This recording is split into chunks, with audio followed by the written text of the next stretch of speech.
আম্মা বাদ আউযু বিল্লাহি মিনাশ শাইতানির রাজীম বিসমিল্লাহির রহমানির রহিম হুন্না লিবাসুল লাকুম ওয়া আনতুম লিবাসুল লাহুন্না রব্বি ইশরাহ লি সাদরি ওয়াসসির লি আমরি ওয়াহলুল উকদাতাম মিন লিসানি ইয়াফকাহু কাওলি। আপনাদের সবাইকে স্বাগত জানাই ইসলামিক সম্ভাষণে। আসসালামু আলাইকুম ওয়া রাহমাতুল্লাহি ওয়া বারাকাতুহু। আল্লাহর দয়া, শান্তি এবং রহমত আপনাদের সবার উপরে বর্ষিত হোক। আজকে আমরা একটা বিশেষ অনুষ্ঠান করতে যাচ্ছি। অনুষ্ঠানের নাম হচ্ছে অর্ধাঙ্গিনী নাকি তিক্তাঙ্গিনী। আর এই অনুষ্ঠানে আপনারা যারা এখানে আছেন তারা আমাকে প্রশ্ন করতে পারেন বিয়ে সম্পর্কে, জীবনসঙ্গী বেছে নেওয়ার ব্যাপারে, অথবা নিকাহ সম্পন্ন করা এ ব্যাপারে প্রশ্ন করেন, অথবা বিয়ে পরবর্তী জীবন সে প্রসঙ্গে, অথবা বিবাহিত জীবন কিভাবে কাটাবেন। এক কথায় বিয়েতে রাজি হওয়া তার মানে নিজে থেকে কবুল বলা। এর আগে যে প্রশ্নগুলো আসতে পারে সেগুলো, আর বিয়েতে রাজি হওয়ার পরে তার মানে কবুল বলার পরে যে প্রশ্নগুলো আসতে পারে সেগুলো, যাতে করে বিবাহিত দম্পতির জীবন কোরআন ও হাদিস অনুযায়ী হয়। এক কথায় আজকের এই প্রশ্নোত্তর পর্বে আমরা জানার চেষ্টা করব বিবাহিত জীবন কিভাবে সফল হতে পারে। এটা কি হবে ওয়েডলক নাকি প্যাডলক? বিয়ে যদি সফল হয় তাহলে ওয়েডলক, তা না হলে হবে প্যাডলক। বিয়ে নিয়ে কথা, তাই এই অনুষ্ঠানে পুরুষদের চেয়ে মহিলার সংখ্যা বেশি, প্রায় 50 জন মহিলা আর 10 জন পুরুষ। দুপক্ষই যেন সুবিচার পান সেজন্য মহিলারা 5-6টা প্রশ্ন করবেন, তারপর পুরুষদের একটা প্রশ্ন। আপনাদের প্রশ্ন হবে বিয়ে অথবা নিকাহ নিয়ে। ফিকা বা মাসাইল নিয়ে কোনো প্রশ্ন করবেন না, প্রশ্ন করবেন বিয়ে প্রসঙ্গে। বিয়ের আগে জীবনসঙ্গী বেছে নেয়া, বিয়ের পরে দাম্পত্য জীবন কিভাবে কাটাবেন এরকম প্রশ্ন। নারীর অধিকার বা পুরুষের অধিকার নিয়ে কোনো প্রশ্ন করবেন না, সেগুলো নিয়ে পরে অনুষ্ঠান করব। তাহলে আপনারা এখন আমাকে প্রশ্ন করতে পারেন বিয়ে বা নিকাহ প্রসঙ্গে, জীবনসঙ্গী বেছে নেয়া। হ্যাঁ বোন, আপনি বলেন। হবু স্বামী অথবা স্ত্রীকে কোন কোন প্রশ্ন করব সে ব্যাপারে কি একটু বিস্তারিত বলবেন? হবু স্বামী অথবা স্ত্রীকে কোন কোন প্রশ্ন করা যেতে পারে সে ব্যাপারে যদি বলেন, আমার জানা মতে কোরআন বা হাদিসে এমন কোনো প্রশ্নের কথা বলা হয়নি, তবে কোরআনের আয়াত আর হাদিস পড়ে আমরা এরকম প্রশ্নের কয়েকটা তালিকা তৈরি করতে পারি। সাধারণত আমরা যখন এভাবে বিয়ের আলোচনা করি, সবচেয়ে গুরুত্বপূর্ণ হলো ফটোগ্রাফ। অনেকেই শুধুমাত্র পাত্র বা পাত্রীর ফটো দেখেই তাকে বাতিল করে দেয়। নতুন টেকনোলজি আসলে হয়তো ফটোতে গুণও দেখা যাবে। এখানে কিছু নেগেটিভ টেস্টিং আছে। যদি দেখেন যে মেয়েটা অশালীন পোশাক আশাক ব্যবহার করে থাকে, বাতিল করে দিলেন। সৌন্দর্যের কারণে না, অশালীনতার কারণে, তাহলে ঠিক আছে। অথবা কোনো ছেলের অশালীন পোশাক দেখে মেয়ে পক্ষ যদি তাকে বাতিল করে দেয়, সেটাও ঠিক আছে। সাধারণত আমাদের সমাজে যখন বিয়ের ব্যাপার নিয়ে কোনো আলোচনা হয়, যখন পাত্রপক্ষ অথবা ছেলেপক্ষ কোনো মেয়েকে দেখতে যায়, তখন প্রশ্ন করে আপনি কি রান্না করতে পারেন, কি কি খাবার রান্না করতে পারেন, বিরিয়ানি পারেন কিনা, ছেলে মেয়ে দেখাশোনা করতে হবে, এই প্রশ্নগুলোই করা হয়। আমি এগুলোকে একেবারে অর্থহীন বলবো না, তবে এটার গুরুত্ব খুব একটা বেশি না। যদি প্রথম 10টা বা 20টা প্রশ্নের কথা বলেন, আমি এগুলোকে তার মধ্যে ফেলবো না। এই প্রশ্নগুলোর গুরুত্ব আছে, তবে এগুলো গুরুত্ব বেশ কম। এখানে সবচেয়ে গুরুত্বপূর্ণ যেটা আগেও বলেছি, এখানে দেখবেন আপনার স্বামী অথবা স্ত্রী সেই ছেলে বা মেয়ের গুণ আছে কিনা। তাহলে বিভিন্ন প্রশ্ন করে বোঝার চেষ্টা করবেন সেই ছেলে অথবা মেয়েটার গুণ আছে কিনা। অন্য 3টার ব্যাপারে জানা, সৌন্দর্য, সম্পদ, আভিজাত্য, এগুলো জানা খুব সোজা। গুণ এটা জানা কঠিন। যদি জানতে চান মেয়েটা সুন্দরী কিনা, তার দিকে তাকান, তাহলে জানতে পারবেন। মতভেদ হতে পারে, তবে মাত্র কয়েক মুহূর্তের মধ্যে বলতে পারবেন যে সে সুন্দরী কিনা। খুবই সহজ। যদি জানতে চান হবু স্বামী বা স্ত্রীর সম্পদ আছে কত, তাহলে ব্যাংক ব্যালেন্স দেখেন, একটু খোঁজ খবর নেন তার কিরকম সম্পত্তি আছে, একটু খবর নিয়ে দেখেন ফাঁকিবাজি আছে কিনা, এটা লোন নেয়া নাকি তার নিজেরই এত টাকা আছে। তবে এটা সহজ, খুব সহজে বের করতে পারবেন। যদি না আপনার সাথে প্রতারণা করা হয় তাহলে সহজেই জানতে পারবেন তার সম্পদ আছে কি নেই। তৃতীয় মানদণ্ড, যে তার জন্ম কোনো অভিজাত পরিবারে হয়েছে কিনা, তাহলে সেই ছেলে বা মেয়ের বংশলতিকা দেখেন, তার বাবা মা কে। এটাও খুব সহজ। আপনার অনুমান সঠিক হবে সেই সম্ভাবনাই বেশি, ভুলের সম্ভাবনা কম। সৌন্দর্য দেখলেই আপনি বুঝতে পারবেন, সম্পদ খোঁজ নিলেই জানবেন, আভিজাত্য এই ব্যাপারেও খোঁজ নিলে জানতে পারবেন, এরপর আপনি যাচাই করতে পারবেন। তবে একটা ছেলে অথবা একটা মেয়ের মধ্যে কি পরিমাণ গুণ আছে সেটা বের করা খুব কঠিন। আমরা যখন স্কুলে পড়তাম অথবা কলেজে, সেখানে কেমিস্ট্রি বা রসায়ন ক্লাসে ছিল কনফার্মিটি টেস্ট, সংক্ষেপে সিটি। কনফার্মিটি টেস্ট মানে টেস্ট করে আমি নিশ্চিত হচ্ছি যে এটা হলো পটাশিয়াম অথবা এটা সোডিয়াম, কনফার্মিটি টেস্ট। এছাড়াও আরেকটা হলো নেগেটিভ টেস্টিং, যে এই পদার্থটা অমুক ক্যাটাগরিতে পড়ে না। নেগেটিভ টেস্টিং, গুণের ক্ষেত্রে নেগেটিভ টেস্টিং করা খুবই সোজা। একজনের কোনো গুণ নেই এটা প্রমাণ করা খুবই সোজা। যেমন ধরেন, একটা ছেলে পাত্রী দেখতে গেল, মেয়েটা পড়েছে স্কার্ট আর মিনি, সহজেই বলতে পারবে মেয়েটা ভদ্র না, খুব সোজা। তবে মেয়েটা যদি পরে হিজাব, আপনি নিশ্চিত বলতে পারবেন না যে মেয়েটা ভদ্র। তাহলে গুণের ক্ষেত্রে নেগেটিভ টেস্টিং খুবই সোজা। জানতে পারলেন যে পাত্র মদ খায়, সে জুয়া খেলে, তাহলে নিশ্চিত সে গুণবান না, সহজ।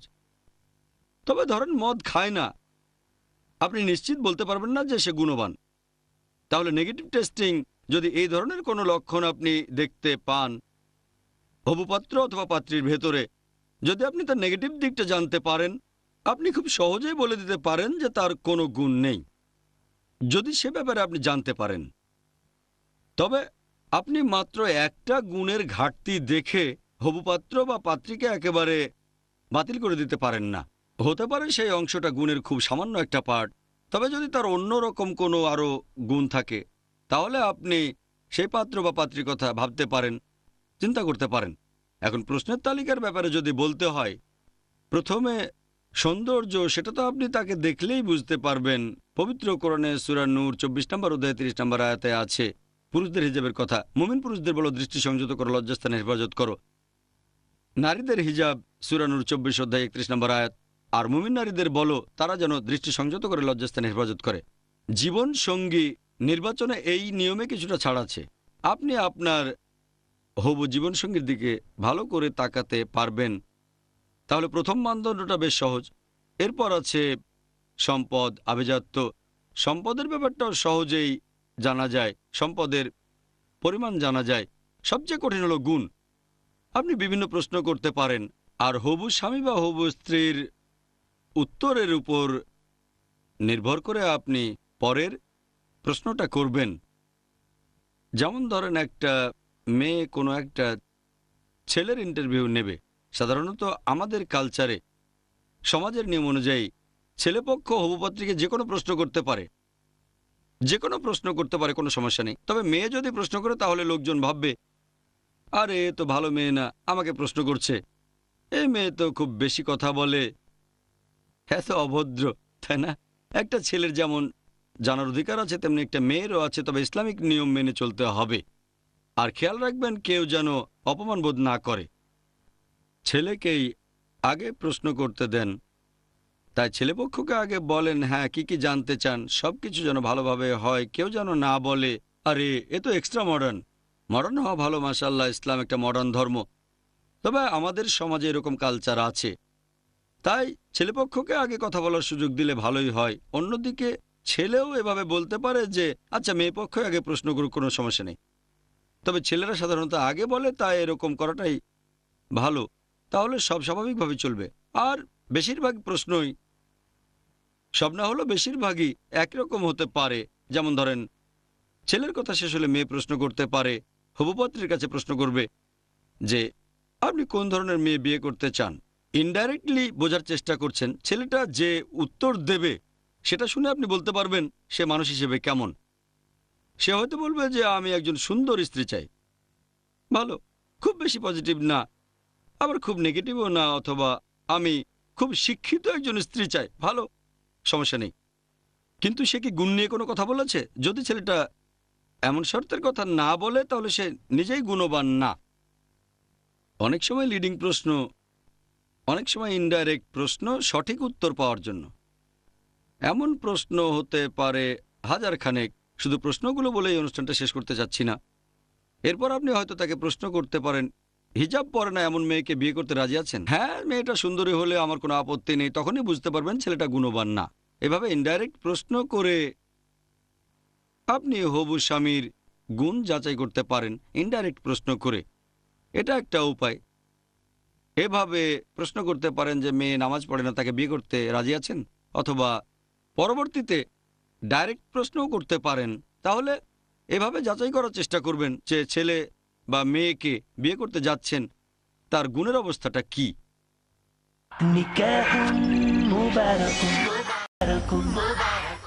ধরেন একটা ছেলে কোনো মেয়েকে হয়তো প্রশ্ন করবে যদি আগে শুরু করে, অথবা ধরেন মেয়েটা ছেলেকে প্রশ্ন করবে, তখন লিডিং প্রশ্ন করতে পারেন।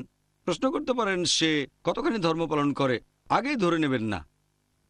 এখানেও প্রশ্ন করতে পারেন যে আপনি কেমন স্বামী বা স্ত্রী চান। এটা খুবই ভালো প্রশ্ন। এই প্রশ্ন দিয়ে সহজে জানতে পারবেন যে অন্য পক্ষের দৃষ্টিভঙ্গিটা কেমন। মেয়েটা গুণবতী হলে কোরআন এবং সুন্নাহ অনুযায়ী উত্তর দেবে। তারপর প্রশ্ন করতে পারেন যে আপনি প্রতিদিন কতবার নামাজ আদায় করেন। কেউ হয়তো রাগ করতে পারে, ও নামাজ নিয়ে প্রশ্ন।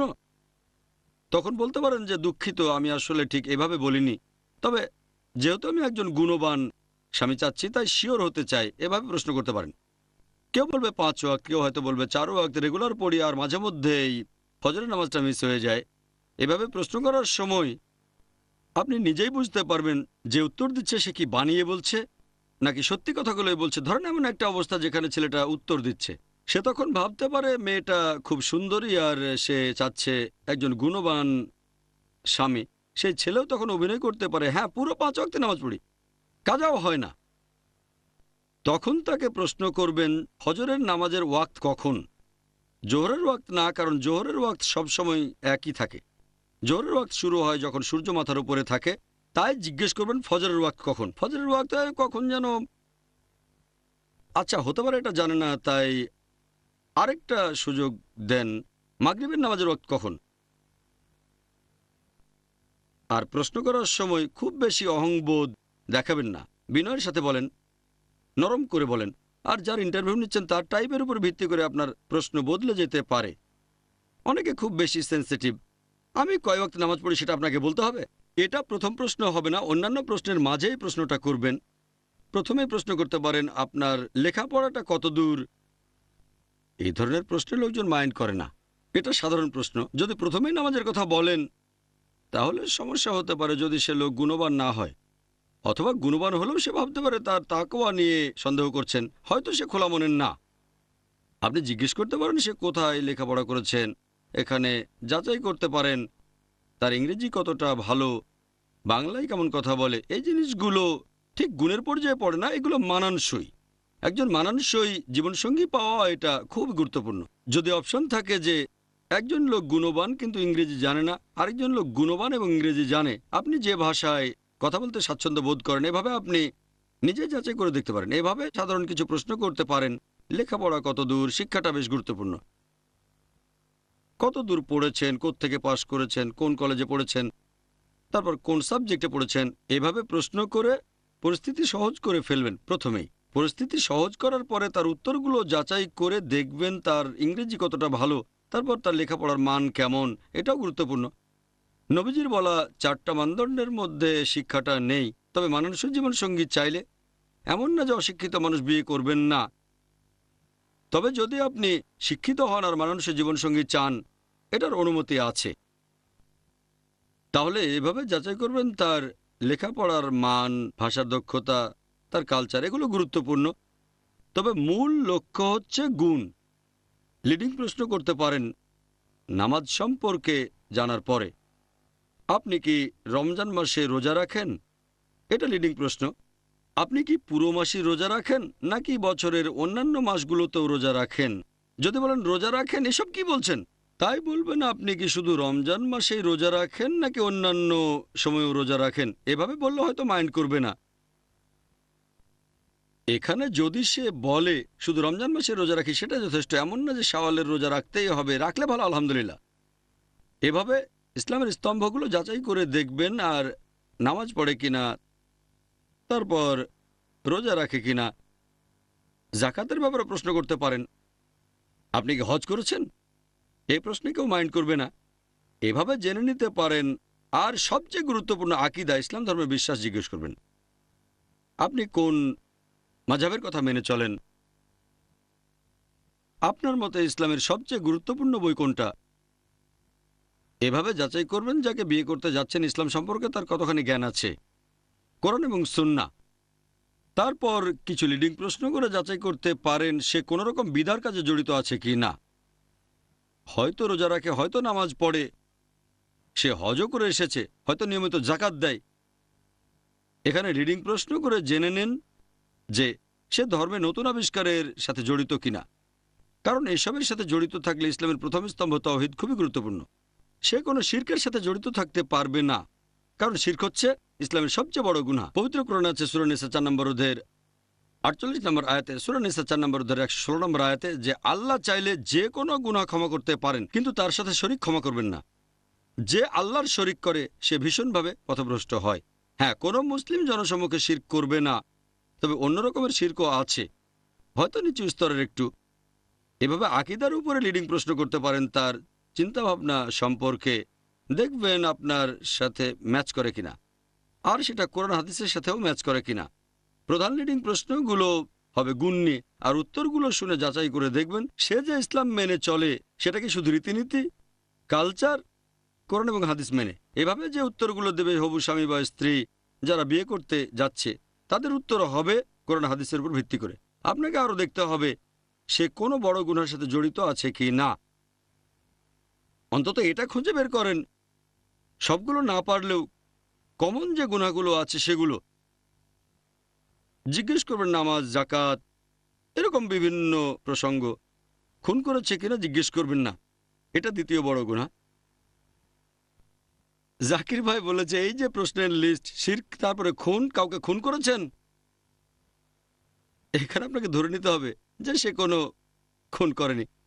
তবে আপনি এভাবে বলতে পারেন, আশা করি আপনার কোনো বদভ্যাস নেই, প্লিজ কিছু মনে করবেন না, আমি আসলে একজন গুণবান স্বামী চাচ্ছি, তাই শিওর হচ্ছি যে আমার জীবনসঙ্গী হতে যাচ্ছে তার এমন কোনো বদভ্যাস আছে কিনা, যেমন মদ পান করা অথবা মাদক নেয়া, ধূমপান করে কিনা। সে বলতে পারে কোনো বদভ্যাস নেই, শুধু একটু ধূমপান করি। এটা নেগেটিভ, তবে কিছু ব্যাপারে ছাড় দেওয়া যায় যদি অন্যগুলো ভালো হয়। এমন না যে একটা উত্তর না হলে একেবারে বাদ। সে বলতে পারে আমি 4 ওয়াক্ত নামাজ পড়ি, ফজরটা মাঝে মধ্যে মিস হয়ে যায়, তার মানে এই না যে তাকে বাদ দিয়ে দেবেন আপনি। অথবা বলল শুধু আমি জুম্মার নামাজটা পড়ি, তাহলে একটু সমস্যা আছে। আপনি চিন্তা করেন। এভাবে উত্তর শুনে আপনি তাকে বিভিন্ন রকম প্রশ্ন করতে পারেন। বিভিন্ন উত্তর শুনে আপনি তাকে জিজ্ঞেস করতে পারেন যে আপনার মতে ইসলাম ধর্মের বাণী প্রচার করার গুরুত্ব কতখানি। যাচাই করেন সে মুসলিম হিসেবে গর্ববোধ করে কিনা, আর দেখলেই বুঝবেন তার মুখে দাঁড়িয়ে আছে কিনা। যদি মেয়ে তার হবু স্বামীকে দেখে, কোনো ছেলে যদি তার হবু স্ত্রীকে দেখে, সে দেখতে পাবে মেয়েটা হিজাব পরে কিনা। তবে আপনাকে সাবধান হতে হবে। হয়তো একটা মেয়ে পুরো হিজাব মেনে চলে, কিন্তু যখন তাকে দেখতে গেলেন তখন সে পুরোপুরি হিজাব পরেনি, হয়তো আপনাকে মুগ্ধ করার জন্য। আপনার সামনে সে চলে আসতে পারে হিজাব না পরে, সে যেটা পালন করে থাকে। হয়তো তার মাথায় ওড়না আছে কিন্তু চুল দেখা যাচ্ছে। আপনি তাকে জিজ্ঞেস করতে পারেন আপনি কি সবসময় এমন পোশাকে বাইরে বের হন, কারণ সে হয়তো আরো কঠোরভাবে হিজাব পালন করে। তাই সাবধান থাকবেন যখন ছেলে কোনো মেয়েকে দেখবে। একটা মেয়ে দেখলেই বুঝবে যে ছেলের মুখে দাঁড়িয়ে আছে কিনা। এটা হয়তো সবচেয়ে গুরুত্বপূর্ণ না, তবে গুরুত্বপূর্ণ। তার মাথা ঢাকা আছে কিনা। মাথা ঢেকে রাখা সুন্নত, এমন না যে মাথায় টুপি না থাকলে তাকে বাতিল করে দেবেন, তবে ঢেকে রাখলে ভালো। ঢেকে রাখা মানে যে ইসলামিক, ঠিক তা নয়। হয়তো 100-র মধ্যে 1 পেয়েছে ইসলাম ধর্মে, তার মানে এই না যে ইসলামের অন্যান্য জিনিসগুলো আছে। অনেকেই মাথায় টুপি পরে কিন্তু কোরআন হাদিস থেকে অনেক দূরে থাকে। তাহলে এভাবে আপনি বিভিন্ন রকম অনেক প্রশ্ন করতে পারেন। তারপর প্রশ্ন করতে পারেন ভবিষ্যৎ নিয়ে, যে মেয়েটা ভবিষ্যতে কি হতে চায়। হয়তো সে মেয়েটা দাওয়া দিতে চায়, তাহলে আপনার স্ত্রীকে বকাঝকা করবেন না, কারণ এখানে ইন্টারভিউ নিচ্ছেন। যদি এই মেয়েকে বিয়ে করেন, যদি সে দাওয়া দিতে চায় অথবা কোনো ইসলামিক অর্গানাইজেশনে যায়, দিনে 2 ঘন্টা অনুমতি দেবেন? বলবেন না যে আমি যাব, অনুমতি দেবেন? কারণ আপনাদের এখনো বিয়ে হয়নি। যে মেয়েটাকে বিয়ে করবেন সে যদি দাওয়ার জন্য দিনে 2 ঘন্টা বাইরে থেকে অনুমতি দেবেন?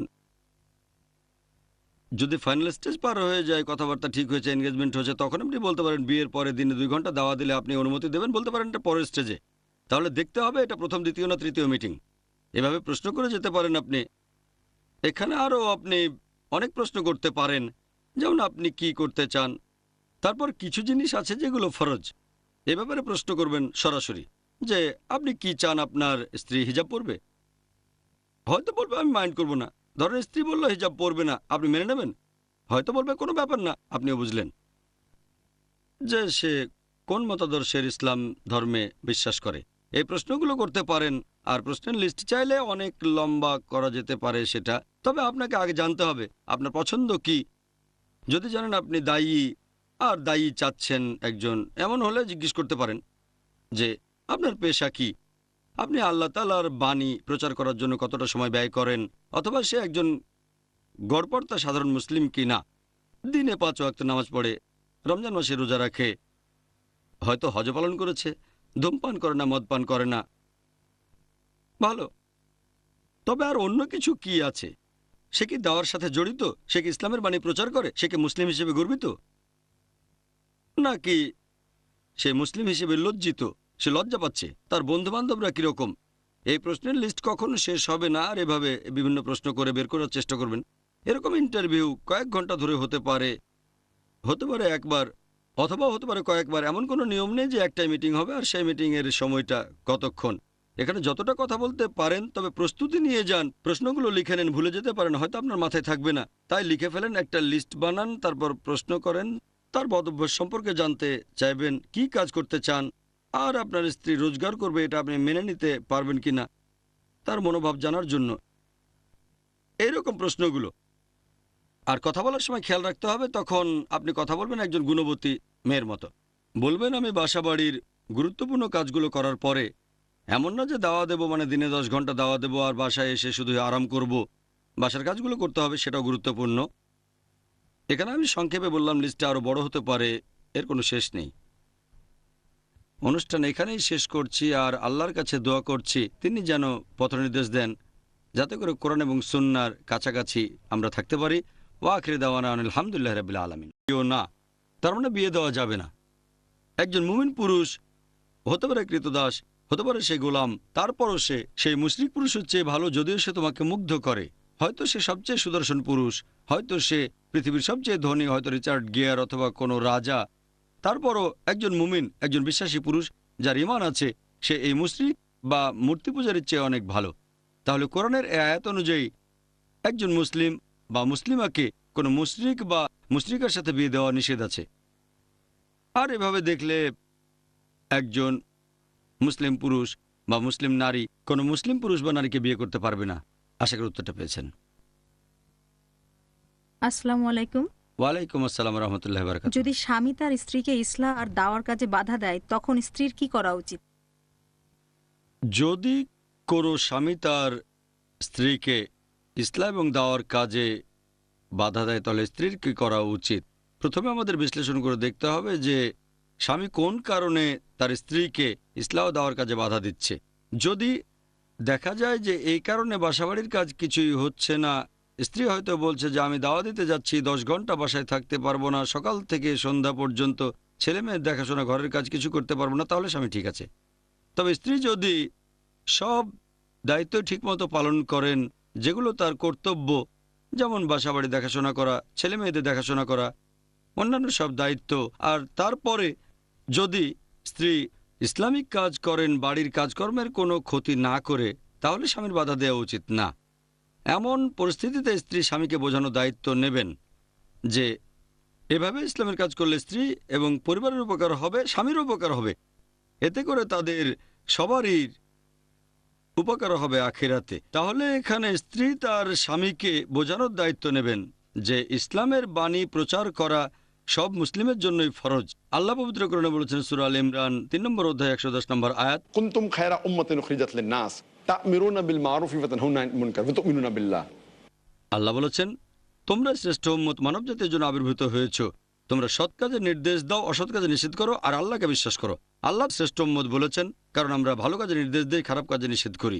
যদি ভালো কাজের নির্দেশ না দেই আর খারাপ কাজে নিষেধ না করি তাহলে আমরা শ্রেষ্ঠ উম্মত হওয়ার যোগ্য নই, মুসলিম হওয়ার যোগ্য নই। অন্যদের কাছে ইসলামের বাণী প্রচার করা সব মুসলিমের জন্য ফরজ। এই কথাটা আবারও আছে সূরা আসর 103 নম্বর অধ্যায় 1 থেকে 3 নম্বর আয়াত, ওয়াল আসর ইন্নাল ইনসানা লাফি খুসর ইল্লা আল্লাযিনা আমানু ওয়া আমিলুস সলিহাতি ওয়া তাওয়াসাউ বিল হাক্কি ওয়া তাওয়াসাউ বিস সাবর। অর্থাৎ মহাকালের শপথ, অবশ্যই মানুষ ক্ষতিগ্রস্ত হবে। শুধু তারা নয়, যারা ঈমান আনে, যারা সৎ কাজ করে, যারা পরস্পরকে সত্যের উপদেশ দেয়, তার মানে দাওয়া আর ইসলাহ, এবং যারা ধৈর্য আর অধ্যবসায়ের উপদেশ দেয়। তাহলে বেহেশতে প্রবেশ করতে গেলে 4টা শর্তের মধ্যে একটা হচ্ছে সেই মুসলিমকে দাওয়া এবং ইসলার কাজ করতে হবে। এমনিতে কেউ যদি এটা না করে সূরা আসর অনুযায়ী সে বেহেশতে যেতে পারবে না। স্ত্রী তার স্বামীকে বোঝাতে পারেন যে স্বামীরও দাওয়ায় নেমে পড়া উচিত, ইসলায় নেমে পড়া উচিত। ফুল টাইম না হলেও পার্ট টাইম দায়ী হতে পারেন অফিস থেকে ফিরে আসার পরে অথবা সাপ্তাহিক ছুটির দিনগুলোতে। আর এক্ষেত্রে স্ত্রীর দায়িত্ব হচ্ছে হিকমার সাথে স্বামীকে বোঝাতে হবে, এবং স্বামীরও এসব কাজে যোগ দেওয়া উচিত। কারণ দুজনেই যদি এই কাজে যোগ দেন তাহলে সহজেই একে অন্যের অসুবিধাটা বুঝতে পারবেন। স্বামীকে উৎসাহিত করবেন যে তারও দাওয়ার কাজে নেমে পড়া উচিত। তারপর স্বামীকে দিতে পারেন বিভিন্ন ভিডিও, লেকচার, বই, এগুলোতে উৎসাহিত হয়ে তিনিও দাওয়ার কাজে নেমে পড়তে পারেন। আশা করি উত্তরটা পেয়েছেন। আসসালামু আলাইকুম। ওয়ালাইকুম আসসালাম রহমতুল্লাহ বারাকাতুহু। একটা মেয়ে কি তার বাবার অনুমতি ছাড়া বিয়ে করতে পারে? বোন প্রশ্ন করলেন যে একটা মেয়ে তার বাবার অনুমতি ছাড়া বিয়ে করতে পারে কি না। বাবার অনুমতি নেওয়াটা খুবই গুরুত্বপূর্ণ।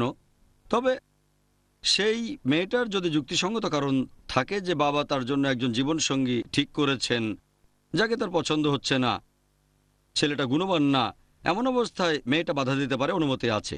আমাদের নবীজি সাল্লাল্লাহু আলাইহি সাল্লামের একটা হাদিস আছে, এটা আছে সহিহ বুখারীতে 7 নম্বর খণ্ড, বুক অব নিকাহ 69 নম্বর অধ্যায়ের 642 নম্বর হাদিস। একজন মহিলা যার নাম খানসা বিনতে খাদেম আল আনসারিয়া, সে নবীজির কাছে আসলো। তারপর বলল যে আমার বাবা যে লোকের সাথে আমার বিয়ে দিয়েছেন তাকে আমার পছন্দ না। নবীজি তখন বিয়েটা বাতিল করে দিলেন। তার মানে বিয়ের সময়ে মেয়ের সম্মতিটাও খুবই গুরুত্বপূর্ণ, বিশেষ করে সে ধরনের ক্ষেত্রে যখন বাবার পছন্দ করা পাত্রকে মেয়ে পছন্দ করছে না, হয়তো কোরআন সুন্নাহ অনুযায়ী নয়। এরকম ক্ষেত্রে মেয়ে তার আপত্তিটা জানাতে পারে। যদি তার মনে হয় বাবার তার জন্য যাকে পছন্দ করেছে সে গুণবান নয়, অথবা সে হয়তো আরও গুণবান স্বামী খুঁজছে। আশা গুরুত্বটা পেয়েছেন।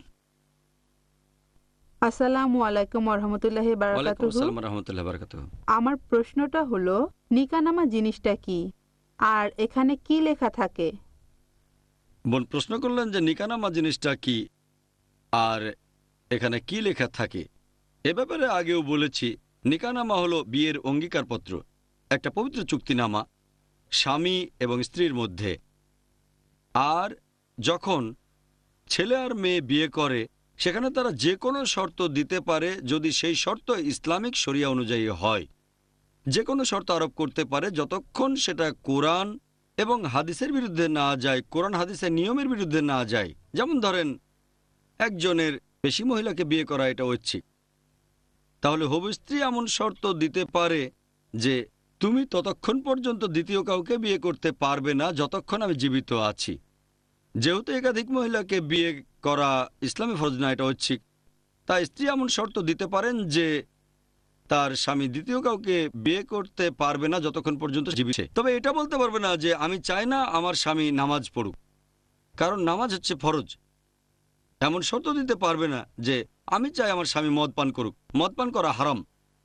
একইভাবে স্বামী তার স্ত্রীর উপর শর্ত দিতে পারে যে স্বামী বলতে পারে আমি চাই তুমি আমার অসুস্থ মায়ের সেবা যত্ন করবে, এটা ঐচ্ছিক।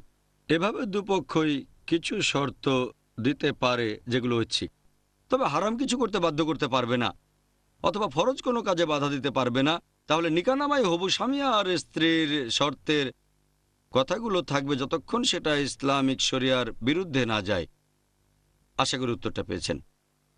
نكاح مبارك مبارك আর কোনো বোনকে প্রশ্ন করবেন? আসসালামু আলাইকুম ভাই জাকির। ওয়ালাইকুম আসসালাম রহমতুল্লাহ বারকাতুহ।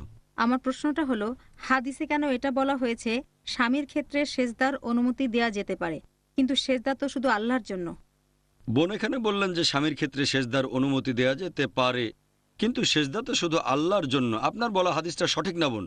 নবীজি সাল্লাল্লাহু সাল্লামের হাদিসটা, যদি আল্লাহ ব্যতীত অন্য কাউকে সেজদা করার অনুমতি থাকতো তাহলে আমি বলতাম তোমরা তোমাদের স্বামীদেরকে সেজদা করো, এটাই সঠিক হাদিস। আপনি যেটা বলছেন সেটার কোনো অনুমতি নেই। আমাদের নবীজি সাল্লাল্লাহু আলাইহি ওয়াসাল্লামের হাদিসটা হলো, নবীজি বলেছেন যে যদি আল্লাহ ব্যতীত অন্য কাউকে সেজদা করার অনুমতি থাকতো তাহলে আমি বলতাম তোমরা তোমাদের স্বামীদেরকে সেজদা করো। এই হাদিসটা কোনোভাবেই এমনটা বোঝাচ্ছে না যে আমাদের নবীজি মহিলাদের উদ্দেশ্যে বলেছেন স্বামীকে আল্লাহর সাথে সমান করে দেখতে, নাউজুবিল্লাহ, এটা শিরক। এখানে আসলে স্বামীর গুরুত্বের কথা বলা হয়েছে। যেমন ধরুন আল্লাহ এই ধরনের কথা পবিত্র কোরআনে বলেছেন। আল্লাহ পবিত্র কোরআনে বলেছেন যে যদি আল্লাহ সন্তান গ্রহণ করতেন, তাদের বলো, যারা বলে আল্লাহ তাআলা সন্তান গ্রহণ করেছেন তাদের বলো, যদি আল্লাহ সন্তান গ্রহণ করতেন তাহলে আমি প্রথম তাকে সেজদা করতাম। তার মানে এই না যে আল্লাহর সন্তান আছে আর তাকে সেজদা করতে হবে। আল্লাহ তাআলার সন্তান গ্রহণের কোনো প্রশ্নই আসে না। সেজদা করা তো অনেক পরের কথা। আল্লাহ বলেছেন নবীজি তাকে সবার আগে সেজদা করতেন। একইভাবে আল্লাহ ব্যতীত অন্য কাউকে সেজদা করার প্রশ্নই আসে না। এখানে আসলে রূপক হিসেবে তুলনা করে কিছু কথা বলা হয়েছে স্বামীর গুরুত্ব কতখানি তা বোঝাতে, স্ত্রীর কাছে স্বামীর গুরুত্ব বোঝানোর জন্য। এখানে এটা বোঝানো হয়নি যে আল্লাহ তাআলার পরে সবচেয়ে গুরুত্বপূর্ণ হলো স্বামী, না। মুসলিম হিসেবে আল্লাহর পর যাকে ভালোবাসবো তিনি হচ্ছেন নবীজি। একটা হাদিস বলছে যদি আল্লাহ এবং রাসূলকে তোমার জীবনের চেয়ে বেশি ভালো না বাসো তুমি সত্যিকারের মুসলিম নও। তাহলে আল্লাহ তাআলার পরে আমরা ভালোবাসবো আমাদের নবীজিকে। তবে এই কথাটা যে যদি আল্লাহ তাআলা ব্যতীত অন্য কাউকে সেজদা করার অনুমতি থাকতো আমি বলতাম তোমাদের স্বামীদের সেজদা করো, এখানে স্বামীর গুরুত্বটা বোঝানো হয়েছে স্ত্রীর কাছে। তার মানে স্বামীকে মান্য করবেন, ভালোবাসবেন, শ্রদ্ধা করবেন, যত্ন নেবেন, যতক্ষণ সে আল্লাহ এবং তার রাসূলের বিরুদ্ধে না যায় ততক্ষণ তাকে মেনে চলবেন। এই কথাটা এভাবে বলা হয়েছে হাদিসটা যেভাবে আছে। আর এছাড়াও মেয়েদের পক্ষ নিয়ে হাদিস আছে যে সেরা মুমিন হলো সেই লোক যে পরিবারের কাছে ভালো, বিশেষ করে স্ত্রীর কাছে। তাহলে দুপক্ষেরই কথা আছে, এক পক্ষের না। আশা করি উত্তরটা পেয়েছেন। ধন্যবাদ। আর কোনো বোনকে প্রশ্ন করবেন? ভাই আসসালামু আলাইকুম ওয়া রাহমাতুল্লাহ। ওয়ালাইকুম আসসালাম রহমতুল্লাহ বারাকাতুহ। ভাই এমন ক্ষেত্রে স্ত্রী কি করবে যদি স্বামী কোনো বড় গুনাহ করে, যেমন ব্যভিচার, মদ পান করা ইত্যাদি? যদি স্বামী কোনো বড় গুনার কাজে লিপ্ত হয়, যেমন ব্যভিচার করা, মাদকদ্রব্য নেয়া, মদ পান করা, স্ত্রীকে হতে হবে ভালো মহসেনা, তার মানে শয়তানের বিরুদ্ধে দুর্গ। আর স্বামীকে সেই বড় গুনার কাজ থেকে বিরত রাখতে হবে। স্ত্রী বিভিন্ন উপায়ে তার স্বামীকে এরকম বড় ধরনের কোনো গুনার কাজ থেকে বিরত রাখতে হবে, যেমন মদ পান করা। স্ত্রীকে যথাসাধ্য চেষ্টা করতে হবে আর প্রথমে খুঁজে বের করতে হবে যে স্বামী কেন গুনার কাজে লিপ্ত হলো, যেমন এই মদ পান করা, তার খারাপ কোনো সঙ্গী আছে নাকি। তখন স্বামীকে অনুরোধ করতে পারেন তোমার বন্ধু বদলাও, সঙ্গীদের বদলাও। এভাবে চেষ্টা করলে সে খারাপ কাজ থেকে ফিরতে পারে। আবার কেউ যদি কারো স্বামী যদি ব্যভিচারে লিপ্ত হয়, এখানেও আপনি আগে কারণটা খুঁজে বের করেন। হয়তো এখানেও কারণটা খারাপ সঙ্গ অথবা কোনো খারাপ কাজে লিপ্ত হওয়া। এসব ক্ষেত্রে স্ত্রীকে যেটা করতে হবে যে তাকে হতে হবে মহসেনা, শয়তানের বিরুদ্ধে দুর্গ, আর যথাসাধ্য চেষ্টা করবেন যাতে করে স্বামীকে পাপ কাজ থেকে ফিরিয়ে আনতে পারেন। যদি ব্যাপারটা এভাবেই চলতে থাকে আর স্ত্রী হয়তো অনেকভাবে স্বামীকে ফেরানোর চেষ্টা করেছেন, তখন একটা সিদ্ধান্ত নিতে হবে যে এখান থেকে ফিরে আসার উপায় নেই। তখন স্ত্রী সিদ্ধান্ত নেবেন যে তার স্বামীর সাথে থাকবেন কি না, তাকে ফিরিয়ে আনতে পারবেন কিনা। হয়তো চেষ্টা করে যাচ্ছেন 2 বছর, 3 বছর, 4 বছর, 5 বছর, অথবা হয়তো আপনার স্বামীর অন্যান্য দিকগুলো খুবই ভালো, তার চরিত্র ভালো, ব্যবহার ভালো, শুধু একটা জিনিসই খারাপ, সেটা মদ পান করেন। তার অন্য সবকিছুই খুবই ভালো, খুবই চমৎকার। এ ধরনের ক্ষেত্রে আপোষ করতে পারেন। তারপরও চেষ্টা করেন আপনার স্বামী যেন মদ ছেড়ে দেন। এই সিদ্ধান্তটা নিতে হবে স্ত্রীকেই। তিনি স্বামীকে এই গুনাহ থেকে ফিরে আসার জন্য বোঝাবেন। হাল ছাড়া উচিত না তার। একেবারে শেষ মুহূর্ত পর্যন্ত, স্বামী না বোঝা পর্যন্ত চেষ্টা করে যাবেন। আশা করি উত্তরটা পেয়েছেন। আর কোনো বোন প্রশ্ন করবেন? আসসালামু আলাইকুম। ওয়ালাইকুম আসসালাম রহমতুল্লাহ বারাকাতুহু। আপনি কি ডিভোর্সের পদ্ধতি সম্পর্কে আমাদেরকে একটু বিস্তারিতভাবে বলবেন? বোন প্রশ্ন করলেন যে ডিভোর্সের সঠিক পদ্ধতিটা কি। ডিভোর্স বলতে আমরা তালাক বুঝি, যেটা আমাদের সমাজে প্রায় দেখা যায়। এটা একটা টাইপ। এই পদ্ধতিতে স্বামী শুধু মুখে বলে তালাক তালাক তালাক আর ডিভোর্স হয়ে গেল। এটাকে বলা হয় তালাকে বিদা। কোরআন বা সহিহ হাদিসে এটার কথা বলা হয়নি। এটা বাদে আরেক ধরনের ডিভোর্স মুসলিম সমাজে দেখা যায়, যেখানে স্বামী ডিভোর্স দেয়, এক মেনস্ট্রুয়াল সাইকেল অপেক্ষা করে, তারপর আবার ডিভোর্স দেয়, আরেক মেনস্ট্রুয়াল সাইকেল অপেক্ষা করে, তারপর আবার ডিভোর্স দেয়। এটাকে বলা হয় তালাকে হাসান। এটা ভালো তালাক। তবে সঠিক তালাক হলো তালাকে আহসান, সবচেয়ে সেরা তালাক। এটার কথা কোরআন এবং সহিহ হাদিসে বলা হয়েছে। কোরআনের অনেক আয়াতেই তালাকের কথা বলা হয়েছে।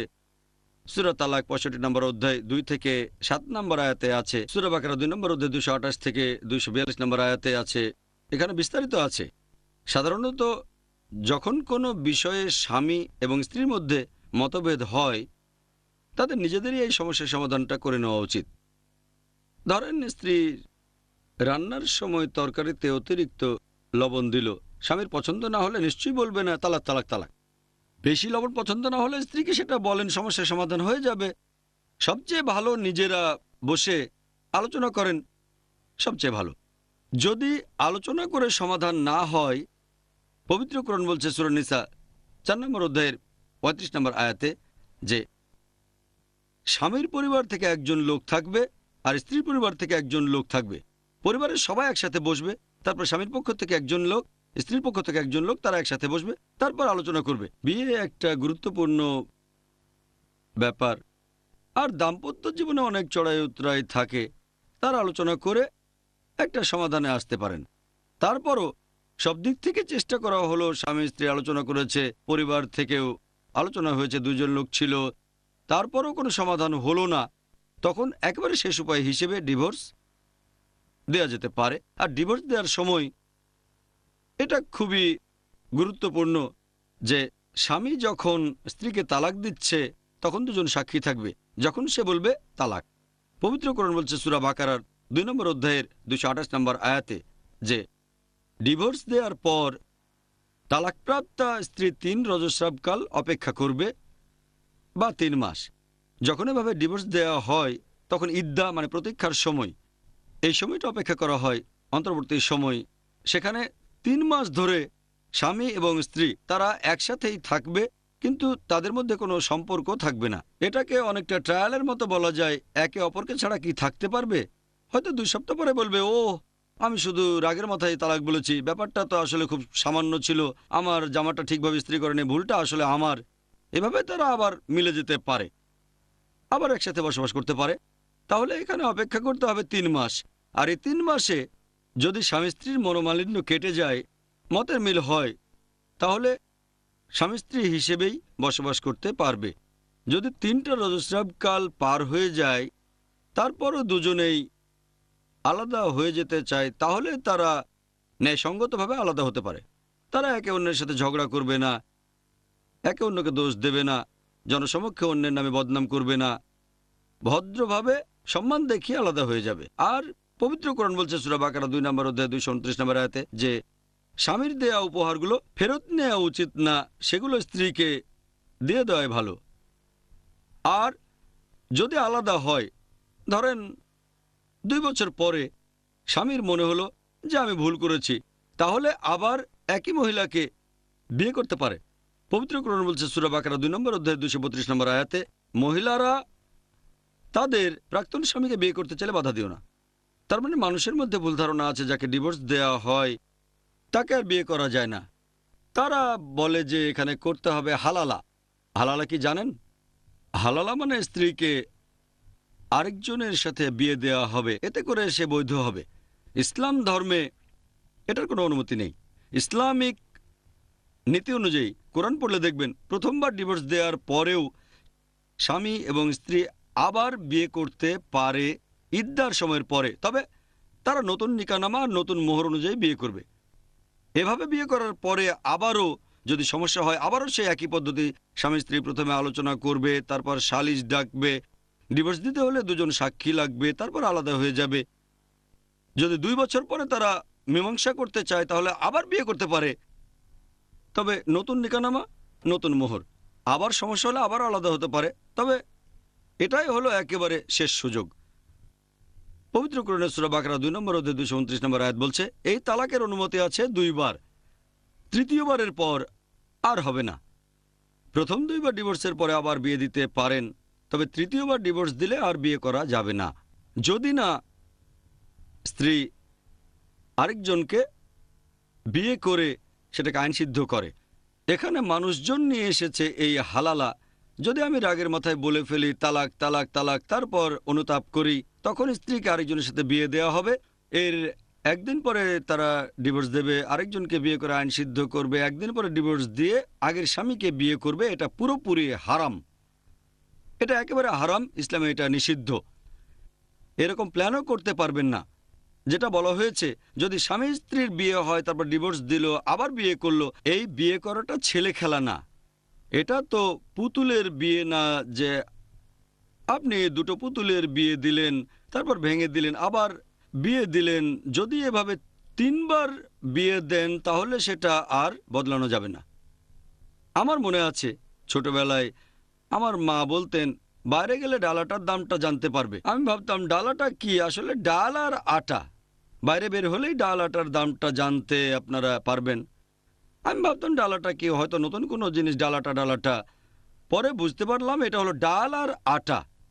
বাইরে বের হয়ে বাজারে গেলে জানবেন যে ডাল আটার দামটা আসলে কত। সেরকম এটা কোনো ছেলে খেলা না যে অনেক হয়েছে, একবার বিয়ে, তারপর ডিভোর্স, আবার বিয়ে, আবার ডিভোর্স, শেষ, এবারে অন্য কাউকে বিয়ে করো। তখন যদি আরেকজনকে বিয়ে করে সেই স্ত্রী, তখন সে হয়তো বুঝতে পারবে যে আমার প্রথম স্বামী দিনে 5 ঘন্টা সময় দিত, এই স্বামী তো 2 ঘন্টা সময় দেয় না, প্রথম স্বামী আমার ভালো ছিল। এভাবে যদি নতুন কাউকে বিয়ে করে তখন সে হয়তো বুঝতে পারবে যে বিয়েটা আসলে ঠিক হয়নি, ভুল হয়েছে। তখন যদি এখানে স্বাভাবিকভাবে ডিভোর্স হয়ে যায়, একই পদ্ধতি, প্রথমে আলোচনা, তারপর স্বামী স্ত্রীর পক্ষ থেকে লোকজন সমাধানের চেষ্টা করবেন, সমাধান না হলে ডিভোর্স দেবেন, 3 রজস্রাবকাল অপেক্ষা করবেন, 3 মাস অপেক্ষা করে আলাদা হবেন। তারপরে সেই স্ত্রী প্রথম স্বামীকে বিয়ে করতে পারেন যে 3 বার তালাক দিয়েছে। এটা হলো তালাকে আহসান। এই তালাকের কথা পবিত্র কোরআন এবং সহিহ হাদিসে বলা হয়েছে। অন্য 2টো তালাকে বিদা, এটা পরে বানানো, তারপরে তালাকে হাসান। সবচেয়ে সেরা হচ্ছে তালাকে আহসান। এটার কথাই পবিত্র কোরআন এবং সহিহ হাদিসে বলা হয়েছে। আশা করি উত্তরটা পেয়েছেন। অনুষ্ঠান এখানেই শেষ করছি, আর আল্লাহর কাছে দোয়া করছি তিনি যেন পথনির্দেশ দেন যাতে করে কোরআন এবং সুন্নাহর কাছাকাছি আমরা থাকতে পারি। ওয়া আখিরু দাওয়ানা আলহামদুলিল্লাহি রাব্বিল আলামিন। Stay young, forever be true. Cherish this life that's destined for you. Live your life with kindness and care. Remember, Allah will always be there, be there. نكاح مبارك زواج مبارك النكاح من سنتي ما قال النبي هو الصحيح نكاح مبارك نكاح والسلام على رسول الله وعلى آله وصحبه أجمعين أما بعد أعوذ بالله من الشيطان الرجيم بسم الله الرحمن الرحيم هن لباس لكم وأنتم لباس لهن رب اشرح لي صدري ويسر لي أمري واحلل عقدة من لساني يفقهوا قولي।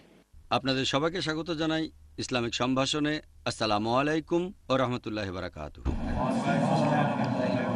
আল্লাহর দয়া, শান্তি ও রহমত আপনাদের সবার উপরে বর্ষিত হোক।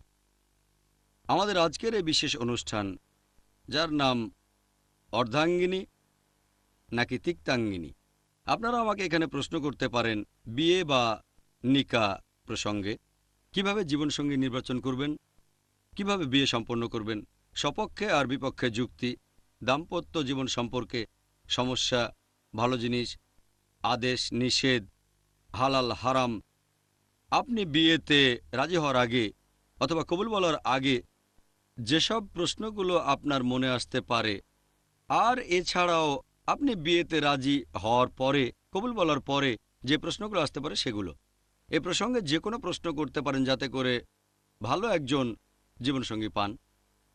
আপনি যে বিবাহ বন্ধনে আবদ্ধ হতে যাচ্ছেন সেটা কি ওয়েডলক নাকি প্যাডলক? তাহলে ভাই বোনেরা, আপনারা বিয়ে প্রসঙ্গে আমাকে যে কোনো প্রশ্ন করতে পারেন। আর কোনো বোন কি প্রশ্ন করবেন?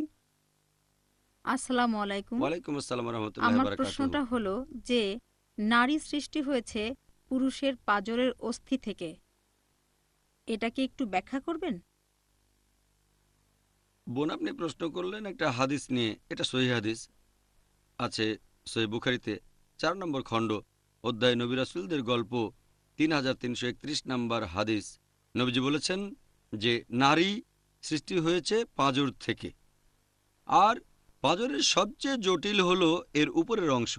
আপনি যদি এই অংশে একটু জোরে চাপ দেন, এটা ভেঙে যাবে। সেজন্য আমাদের নবীজি বলেছেন যে স্ত্রীর সাথে ব্যবহারের সময় সহনশীল হতে হবে। আরেকটা হাদিসে বলা হয়েছে যে বিবি হাওয়া সৃষ্টি হয়েছেন আদমের পাঁজর থেকে। আল্লাহ দুজনকে শান্তিতে রাখুন, এরকম হাদিসের ভিত্তিতে বলা হয়। এখন এই হাদিসের অর্থটা কি? বোন, হাদিসের একটা অংশ বললেন, পুরো হাদিসটা হচ্ছে যে নারী সৃষ্টি হয়েছে পুরুষের পাঁজর থেকে, আর পাঁজরের সবচেয়ে জটিল হলো এর উপরের অংশ। এখানে একটু জোরে চাপ দিলেই পাঁজরটা ভেঙে যাবে। সেজন্য আপনারা স্ত্রীদের প্রতি দয়া এবং সহানুভূতি দেখাবেন, তাহলে তার সাথে ভালো ব্যবহার করবেন, সদয় ব্যবহার করবেন। পুরো হাদিসটা বলছে স্ত্রীর সাথে ভালো ব্যবহার করো। এখন আমাদের নবীজি কেন এই কথা বলেছেন যে নারী সৃষ্টি হয়েছে পাঁজর থেকে, আর সবচেয়ে জটিল হলো পাঁজরের উপরের অংশ? অনেক মানুষ মনে করে যে এটা একটা নেগেটিভ হাদিস, নারীদের ছোট করা হয়েছে, নারীদের বানানো হয়েছে পাঁজরের জটিল অংশ থেকে, তার মানে কি মেয়েরা খুব জটিল? এই কথাটা অনেকের জন্য সমস্যা হয়ে যায়। এখন এই হাদিসের অর্থটা কি? আমি একজন মেডিকেল ডাক্তার, আমি জানি যে এই পাঁজর মানুষের শরীরের গুরুত্বপূর্ণ অংশ। পাঁজরের হাড় আমাদের ফুসফুসকে ঢেকে রেখে রক্ষা করে, আর পাঁজরের বাঁকা হাড়ের কারণে এটা সম্ভব।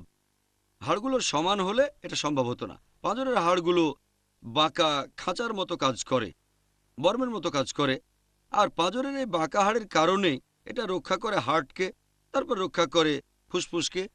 পাঁজরের হাড় বেশ নমনীয়, অনেক ফ্লেক্সিবল। আমাদের শরীরে ধাক্কা লাগলে পাঁজর সেটা সামলায়। পাঁজরের হাড়গুলো যেহেতু বাঁকানো, সেজন্য এটা সম্ভব।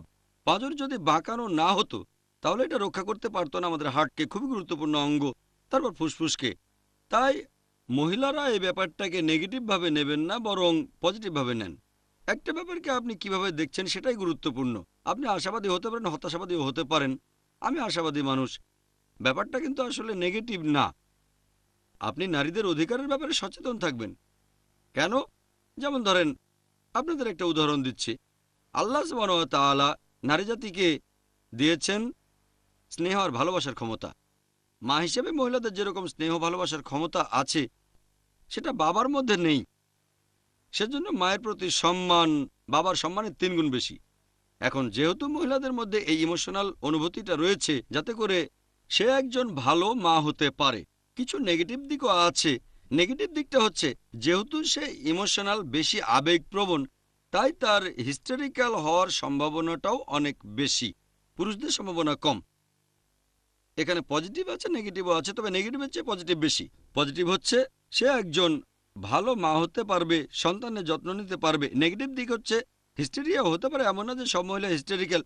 পুরুষদের তুলনায় মহিলাদের হিস্টেরিয়া হওয়ার সম্ভাবনা বেশি। তারপরও হয়তো খুবই কম পার্সেন্টেজ সব মহিলাই মা হতে পারেন, তবে হিস্টেরিয়া সব মহিলার মধ্যে নেই। এখানেও একই ব্যাপার, যেহেতু আমাদের পাঁজরের হাড় বাঁকানো, তাই উপকারিতা বেশি। নেগেটিভ দিক হলো হাড়টাকে সোজা করতে গেলেই ভেঙে যাবে। এখন মহিলাদের তুলনা করা হয়েছে পাঁজরের সাথে। পজিটিভ হচ্ছে সে ভালো মা হতে পারে, যত্ন নিতে পারে, হতে পারে মোহসেনা, পবিত্রকরণ বলছে। তবে সাবধান থাকবেন, তার সাথে ভালো ব্যবহার করবেন, ন্যায় বিচার করবেন, তার উপর বেশি প্রেশার দেবেন না। বেশি ইমোশনাল হলে হিস্টেরিক্যাল হয়ে যেতে পারে যদি বেশি প্রেশার দেন। এখন আমার মত অনুযায়ী এটা একটা পজিটিভ হাদিস। তবে কিছু কিছু বিশেষজ্ঞ আর অমুসলিম অনেকেই এই হাদিসটা বিকৃত করে তুলে ধরে, ইসলামের নিন্দা করে, আর মুসলিম মহিলাদের অনেকে মনে করে ও হ্যাঁ তাই তো, এখন কি করব, এভাবে তারা আবারও হিস্টেরিক্যাল হয়ে যায়। পজিটিভ নেগেটিভ দুটোই আছে। দেখবেন পজিটিভটা, আমার মতে এটা পজিটিভ হাদিস। এটা মহিলাদের জন্য সম্মান যে তাদেরকে পাঁজরের হাড়ের সাথে তুলনা করা হয়েছে। এই পাঁজর শরীরের গুরুত্বপূর্ণ অংশগুলোকে রক্ষা করে, বিভিন্ন গুরুত্বপূর্ণ অঙ্গ, যেমন হার্ট। নারী হলো মহসেনা, শয়তানের বিরুদ্ধে দুর্গ, এটা কোরআনে অনেকবার বলা হয়েছে। সূরা নিসা 4 নম্বর অধ্যায় 24 নম্বর আয়াতে, সূরা নিসা 4 নম্বর অধ্যায়ের 25 নম্বর আয়াতে, সূরা মাইদা 5 নম্বর অধ্যায়ের 5 নম্বর আয়াতে, সূরা নূর 24 নম্বর অধ্যায় 4 নম্বর আয়াতে, সূরা নূর 24 নম্বর অধ্যায় 33 নম্বর আয়াতে, আরো অনেক জায়গায় আছে। আশা করি উত্তরটা পেয়েছেন। কোনো ভাই কি প্রশ্ন করবেন? আসসালামু আলাইকুম। ওয়ালাইকুম আসসালাম। আমরা ইদানিং দেখি যে লোকজন ইন্টারনেটে তাদের জীবনসঙ্গী খোঁজে, অনেক সময় খোঁজাখুঁজি করে ফেসবুকে। অনেক সময় দেখা যায় তারা না মাহরামদের ফ্রেন্ড লিস্টে অ্যাড করছে। যদি জিজ্ঞাসা করেন এটা কেন করছেন, তারা তখন বলে এদের অ্যাড করছি দাওয়া অথবা ইসলা দেওয়ার জন্য। তারপর আমরা দেখি যে মুসলিম মহিলারা ছবি আপলোড করছে। এই কাজগুলো করা কতখানি সঠিক? ভাই খুব সুন্দর প্রশ্ন করেছেন। ইসলামিক দৃষ্টিতে এটা কতখানি সঠিক যে যারা জীবন সঙ্গী খুঁজছে, হবু স্বামী অথবা হবু স্ত্রী, ইন্টারনেটে ফটো আপলোড করছে, সেটা সে জীবন সঙ্গী খোঁজার জন্য অথবা দাওয়া দেওয়ার জন্য, ইত্যাদি ইত্যাদি। আমার মতে যদি তারা ইসলামিক শরিয়ার কোনো নিয়ম না ভাঙে, অনেক ক্ষেত্রেই এই উত্তর দেয়া যায়, এমনকি এই ব্যাপারেও নিয়ম না ভাঙা, ইসলামিক শরিয়ার নিয়ম না ভাঙলে সমস্যা নেই। তবে এখানে বুঝতে হবে, একজন পুরুষ ইন্টারনেটে ফটো আপলোড করছে, আচ্ছা মেনে নিলাম, কিন্তু প্রশ্ন হলো তার ফটো দেওয়া লাগবে কেন? সে কেন ওয়েবসাইটে ফটো আপলোড করবে, এটাই হচ্ছে প্রশ্ন। দেওয়ার জন্য হোক বা অন্য কোনো কারণে। এখন যদি জীবন সঙ্গী খোঁজার ব্যাপারটা নিয়ে বলেন, একটা ছেলে ফটো দিচ্ছে, সমস্যা নেই। তবে মেয়েরা, আমার মতে এটার অনুমতি নেই। জীবন সঙ্গী খোঁজার জন্য ইন্টারনেটে কোনো মেয়ের ফটো দেওয়ার অনুমতি একেবারেই নেই। ব্যক্তিগতভাবে কেউ যদি তার বাবা মার কাছে, বন্ধুর কাছে, ইসলামিক অর্গানাইজেশনে এসে ফটো পেল, তাহলে সমস্যা নেই। এখানে কিছু বিধিনিষেধ আছে।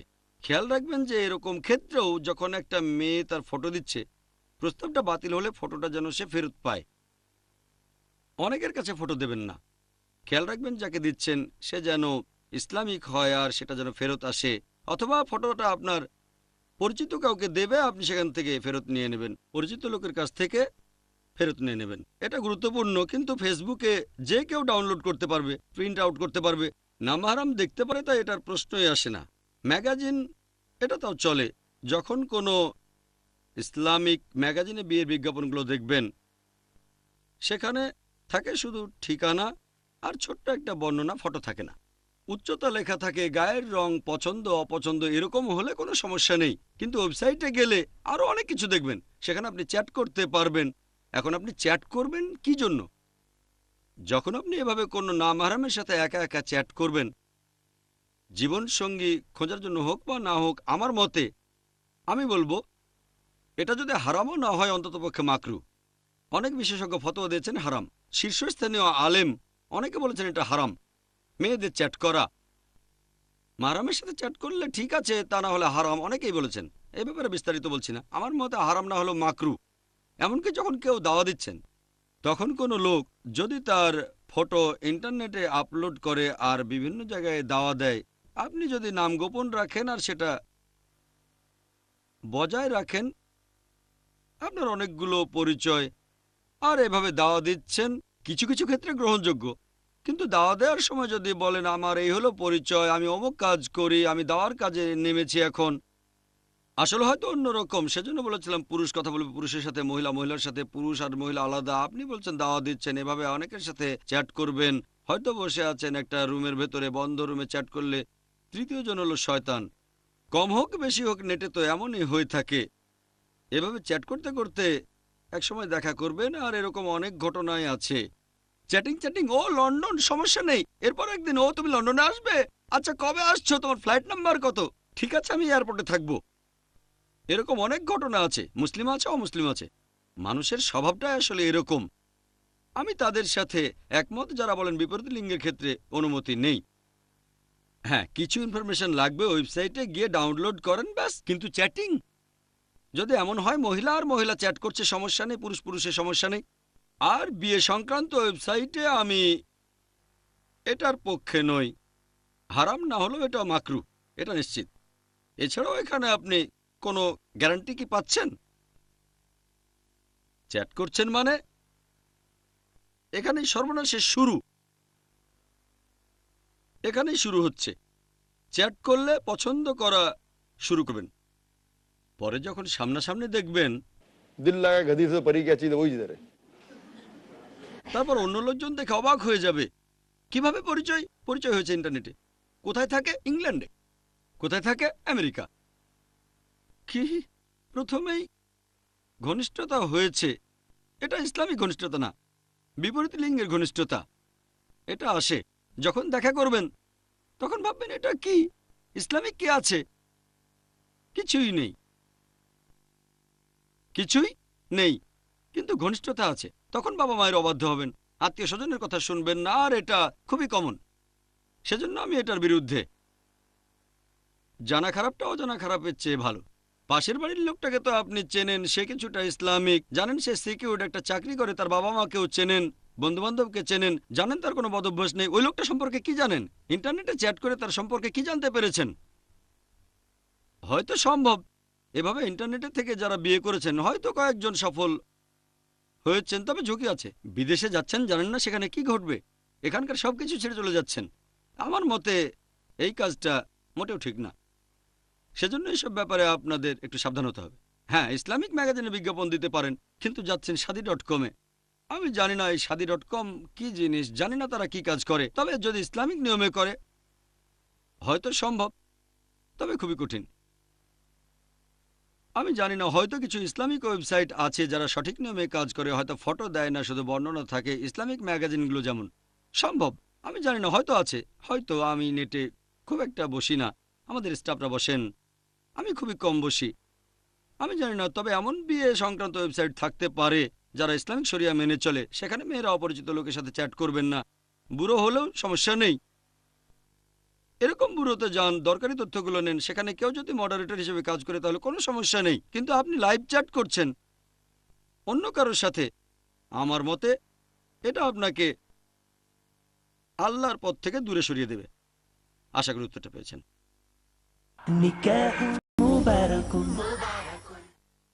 আসসালামু আলাইকুম। ওয়ালাইকুম আসসালাম রহমতুল্লাহ বারাকাতুহু। আমি আমার আগের প্রশ্নটা নিয়েই বলছি। আমি বলতে যাচ্ছি যে ধরেন একজন অলরেডি কারো প্রেমে পড়ে গিয়েছে। প্রথম দিকে সে হয়তো হিজাব পালন করতো না, সেজন্যই এই অবস্থা। কিন্তু পরে সে তার ভুল বুঝতে পারলো। তখন যে প্রেমে পড়েছে তাকে এই ব্যাপারটা কিভাবে বোঝানো যায়?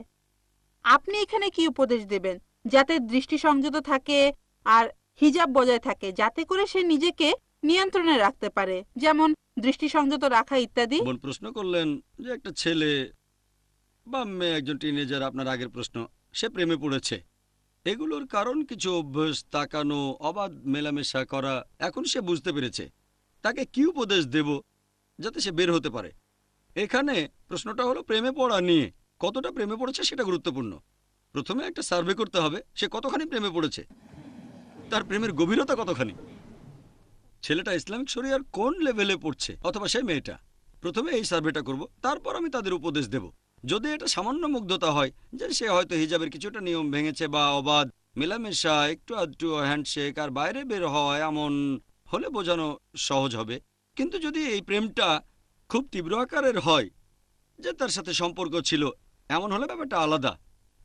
ঠিক পবিত্র কোরআন বলছে সূরা নূরের 24 নম্বর অধ্যায়ে 3 নম্বর আয়াতে যে একজন ব্যভিচারিণীকে একজন ব্যভিচারী বা মুশরিক ছাড়া অন্য কেউ বিয়ে করে না। জানির জন্য জানিয়াত, আর জানিয়াত তার জন্য জানি। এর উপর নির্ভর করে উপদেশ বিভিন্ন রকম হতে পারে যে আচ্ছা মেয়েটা কে, অথবা মেয়েটা যে ছেলের প্রেমে পড়েছে সে ছেলেটা কে, কিভাবে তাদের মধ্যে এই সম্পর্ক হলো ইত্যাদি। তাহলে প্রেমের অবস্থা দেখে উপদেশ বদলাতে পারে। যদি এটা তীব্র হয় তাহলে প্রথমে আমি দেখব সেই ছেলে অথবা মেয়ের মানসিক অবস্থার উন্নতি হয়েছে কিনা, আর অন্যদিকে যে মেয়েটা বা ছেলেটা তার মানসিক অবস্থাটা কেমন বোঝানোর চেষ্টা করব। আর দুজনেই যদি সরল পথে চলে আসে কোনো সমস্যা নেই। যদি দুজনেই সরল পথে চলে আসে, দুজনেই তাদের ভুল বুঝতে পারে, কোরআন হাদিস মেনে চলতে রাজি থাকে, আমি বলবো বিয়ে করে ফেলো। ঠিক, তাহলে তো কোরআনের আয়াতটা মানা হলো। দুজনেই আগে গুনাহ করেছে আর দুজনেই অনুতপ্ত। যদি তাদের মধ্যে গভীর সম্পর্ক তৈরি না হয় তখন বলা যেতে পারে এটা আসলে মুগ্ধতা, এটা ঠিক হয়নি, এটা থেকে দূরে থাকো। এছাড়াও বলবো ইসলাম ধর্মের কাছাকাছি চলে আসেন, পবিত্র কোরআন পড়েন, বলবো বিভিন্ন ইসলামিক লেকচার দেখেন। এখানে একটা গুরুত্বপূর্ণ ব্যাপার হলো দৃষ্টি নিচু করা। যখনই আপনার সামনে বিপরীত লিঙ্গের কেউ আসছে, সে হয়তো আপনার মাহরাম নয়, দৃষ্টি নিচু করবেন। এটা খুবই গুরুত্বপূর্ণ, এটা খুবই ইম্পর্ট্যান্ট। কারণ আপনি যদি দৃষ্টি নিচু করে বিপরীত লিঙ্গের সাথে কথা বলেন তাহলে মুগ্ধতা আসার সম্ভাবনাটা কম। কিন্তু যদি প্রত্যেকদিন দৃষ্টি নিচু করে আধ ঘন্টা করে কথা বলেন, সে ক্লাসমেট হলেও সমস্যা হয়ে যাবে। মাথা নিচু করে কথা বলাটা কয়েকদিন চললে মুগ্ধতা আসতে পারে, এরকম। তাই অপ্রয়োজনে বিপরীত লিঙ্গের সাথে কথা না বলাটাই বেশি ভালো। কি খবর, কোথায় যাচ্ছ? বাইরে গিয়েছিলাম। ও, আমি গিয়েছিলাম সিঙ্গাপুরে ছুটি কাটাতে। কেমন কাটালে? খুব ভালো। শেষ কোন সিনেমাটা দেখেছো? এরকম গল্প করতে পারেন। একটা মেয়ে করবে মেয়ে বন্ধুর সাথে, আর ছেলে করবে তার ছেলে বন্ধুর সাথে। ছেলে মেয়ে গল্প করার কোনো প্রয়োজনই নেই। তাহলে এরকম কাজ যেগুলো করার প্রয়োজন নেই সেগুলো না করাই ভালো। যেমন বিপরীত লিঙ্গের সাথে কথা বলা, যখন প্রয়োজন হবে কথা বলতেই হবে, কথা বলবেন, তবে দৃষ্টি নিচু থাকবে। হতে পারে অফিস আদালতে অথবা স্কুল কলেজে কথা বলার সময় দৃষ্টি নিচু থাকলে এই ধরনের সম্পর্কে জড়িয়ে পড়ার সম্ভাবনাটা কম থাকে। সবচেয়ে ভালো যদি বয়স হয়ে থাকে তাড়াতাড়ি বিয়ে করে ফেলেন। আগেও বলেছি আমাদের নবীজি সাল্লাল্লাহু সাল্লাম বলেছেন, এই হাদিসটা আছে সহিহ বুখারীতে 7 নম্বর খণ্ড বুক অব নিকা 3 নম্বর অধ্যায়ের 4 নম্বর হাদিস, হে যুবক যুবতীরা, তোমাদের মধ্যে যাদের বিয়ে করার সামর্থ্য আছে তারা বিয়ে করে ফেলো, যাতে শালীনতা রক্ষা করা যায়। সবচেয়ে ভালো তাড়াতাড়ি বিয়ে। যদি তাড়াতাড়ি বিয়ে করেন সেটা ভালো, তাহলে বিপথে চলে যাওয়ার সম্ভাবনা কম। এতে কোরআন এবং সুন্নাহর পথে থাকাও সহজ হবে। এছাড়াও অনেক উপকারিতা আছে। তাড়াতাড়ি বিয়ে করলে ভালো, তাই নিজের জন্য একজন জীবনসঙ্গী বেছে নেন আর খুব বেশি সময় নেবেন না। আমি তো একজন ভালো জীবনসঙ্গী খুঁজছি। আমার বয়স এখন 20, তারপরে 21, 22, এভাবে 30 হয়ে যাবে। ততদিনে হয়তো অনেক প্রস্তাব ফিরিয়ে দিয়েছেন। 35 বা 40 বছর পর্যন্ত অপেক্ষা করে আপোষ করতে বসবেন না। তাড়াতাড়ি হলে ভালো। কয়েক মাস বা কয়েক বছর পরে হয়তো দেখবেন মন মতো পাত্র খুঁজেই পাচ্ছেন না। এ ব্যাপারে তাড়াতাড়ি সিদ্ধান্ত নিতে হবে, বেশি দেরি করবেন না। তাহলে শেষের দিকে এমন অবস্থা হবে তখন ভাববেন, ও আগের ওই ছেলেটা 10 গুণ বেশি ভালো ছিল এই ছেলের চেয়ে, তাকে বাদ দিয়েছিলেন। ভেবেছিলেন সে ছেলে গুণবান না আপনার নিজের সংজ্ঞা অনুযায়ী। যাকে বিয়ে করলেন তার চেয়ে 10 গুণ ভালো, এরকমও হতে পারে। তাই সিদ্ধান্তটা আপনার, আর এই সিদ্ধান্তটা নেওয়া বেশ গুরুত্বপূর্ণ। সেজন্য আপনি পরামর্শ নিতে পারেন তার কাছে, যিনি বিশেষজ্ঞ অথবা যিনি অভিজ্ঞ, যিনি পথনির্দেশ দিতে পারেন। এটা বেশ গুরুত্বপূর্ণ। আশা করি উত্তরটা পেয়েছেন। আসসালামু আলাইকুম। ওয়ালাইকুম আসসালাম রহমতুল্লাহ বারাকাতুহু। আমার প্রশ্নটা হলো, একজন স্ত্রী কি তার ছেলে মেয়ে নিয়ে আলাদা থাকার জন্য স্বামীকে অনুরোধ করতে পারে? শ্বশুর শাশুড়ি থাকবে না, স্ত্রী ভালো করেই জানে তাদের বয়স হয়েছে, আর তার স্বামী একসাথে দুইটা পরিবারের দেখাশোনা করতে পারবে না। এমন অবস্থায় কি স্ত্রীর দাবি পূরণ করতে হবে? বোন প্রশ্ন করলেন যে এটার কি অনুমতি আছে যে কোনো স্ত্রী তার স্বামীকে অনুরোধ করবে আলাদাভাবে থাকার জন্য, আলাদা সংসারে। স্বামীর বাবা মা সেই বাড়িতে তারা থাকবেন না। স্ত্রী ভালো করে জানেন স্বামীর সামর্থ্য কম, এটা মোটেও ঠিক না। এটা হলো স্বামীকে ঝামেলায় ফেলা এবং নিজেকেও ঝামেলায় ফেলা। যদি জানেন যে আপনার স্বামীর সামর্থ্য কম, হ্যাঁ বিয়ের আগে করেন, কোনো সমস্যা নেই। বিয়ের আগে শর্ত দেন, নতুন বাসা না নিলে আমি বিয়ে করব না, হয়তো বিয়েটা হবে না, নয়তো হবে, আপনি আলাদা থাকলেন, সমস্যা নেই। বিয়ের পরে যদি এই শর্ত দেন আমি আলাদা থাকতে চাই, হয়তো আপনার স্বামীর আয় কম, তার দায়িত্ব পরিবারের পাশাপাশি তার মা বাবাকেও দেখাশোনা করা, কারণ তার বেহেশত তার মায়ের পায়ের নিচে। আপনার স্বামীকে তার জান্নাত থেকে দূরে সরিয়ে দিচ্ছেন। এটা মোটেও ঠিক না বোন। বিশেষ করে যখন আপনি জানেন যে আপনার স্বামীর সামর্থ্য কম, আপনি চান তার বাবা মাকে বাসা থেকে বের করে দেওয়া হোক, তার মানে আপনি গুণবতী স্ত্রী নন। একজন গুণবতী স্ত্রী কখনো এটা বলবে না। স্বামীর বাবা মায়ের যত্ন নেয়া এটা পরোক্ষভাবে স্ত্রীর একটা দায়িত্ব। যদিও তারা আপনার বাবা মা নন, কিন্তু আপনার শ্বশুর এবং শাশুড়ি, আপনি আপনার স্বামীর দেখাশোনা করবেন। আপনার স্বামীর একটা দায়িত্ব হচ্ছে তার বাবা মার দেখাশোনা করা, তাই পরোক্ষভাবে এটাও আপনার দায়িত্ব। পরোক্ষভাবে আপনার দায়িত্ব ইনডাইরেক্ট।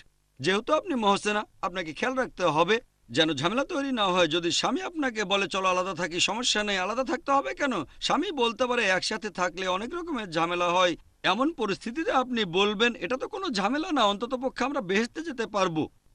যদি আমরা আলাদা থাকি, তোমার মাকে সেবা করতে পারবো না, তুমিও সেবা করতে পারবে না। ভালো হয় যদি আমরা ইহকালে কিছুটা কষ্ট করি, তাহলে পরকালে জান্নাতে যেতে পারবো। মহসেনা হবে এমন। তাই আমার মতে হ্যাঁ, যদি তাদের সামর্থ্য থাকে, যদি আলাদা সংসারে থেকে বাবা মার দেখাশোনা করতে পারে, তখন এভাবে বলতে পারেন আমার বাবা মার বয়স হয়ে গেছে, তারা আলাদা থাকতে পছন্দ করেন, আমরা আলাদা থাকলে মাইন্ড করবেন না, এরকম হলে কোনো সমস্যা নেই। যদি বাবা মা এরকম চান অথবা স্বাভাবিকভাবে হয়, তারপরও দুই দিক থেকে দায়িত্ব পালন করছেন, বাবা মার দেখাশোনা করছেন, ঠিক আছে। তবে যদি স্বামীর সামর্থ্য না থাকে আর বাবা মার দেখাশোনা করতে না পারে, তাহলে এটা করা উচিত না। আশা করি উত্তরটা পেয়েছেন। একজন অমুসলিম মেয়ে যদি কোনো মুসলিম ছেলেকে বিয়ে করে, বিয়ের পরে মেয়েটার জন্য কি তার নাম বদলানো বাধ্যতামূলক? যদি একজন অমুসলিম মেয়ে কোনো মুসলিম ছেলেকে বিয়ে করে, মেয়েটা ইসলাম গ্রহণ না করলে বিয়ে করতে পারবে না। ইসলাম গ্রহণ করার পরে ইসলাম গ্রহণ করলো, তারপর বিয়ে করলো, তার নাম কি বদলাতে হবে? মেয়েটার নাম বদলানো এখানে বাধ্যতামূলক না, যদি না নামের মধ্যে শিরক থাকে। যদি নামের মধ্যে শিরক থাকে, যেমন লক্ষ্মী, লক্ষ্মী হলো একজন দেবীর নাম, নামের মধ্যে শিরক থাকলে সেটা বদলাতে হবে। কোনো শিরক না থাকলে নাম বদলানো বাধ্যতামূলক না, তবে বদলালে ভালো। ভালো বিশেষ করে এখনকার জন্য। যদিও আগেকার দিনে মানুষ নাম বদলাতো না, তবে এখন আমার মতে এটার প্রয়োজন আছে। কারণ মেয়েটা যদি মুসলিম হিসেবে গর্বিত হয়, তাহলে কেন সবাইকে জানাবে না সে ইসলাম গ্রহণ করেছে?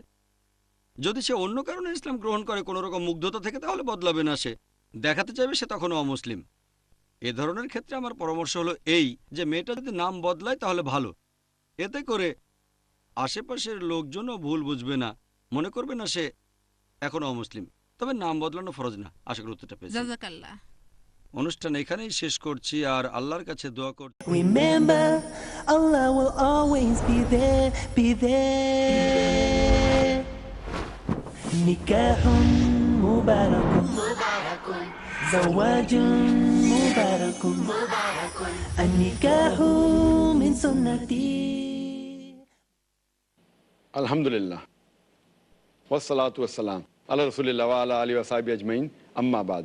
আউযু বিল্লাহি মিনাশ শাইতানির রাজীম, বিসমিল্লাহির রহমানির রহিম।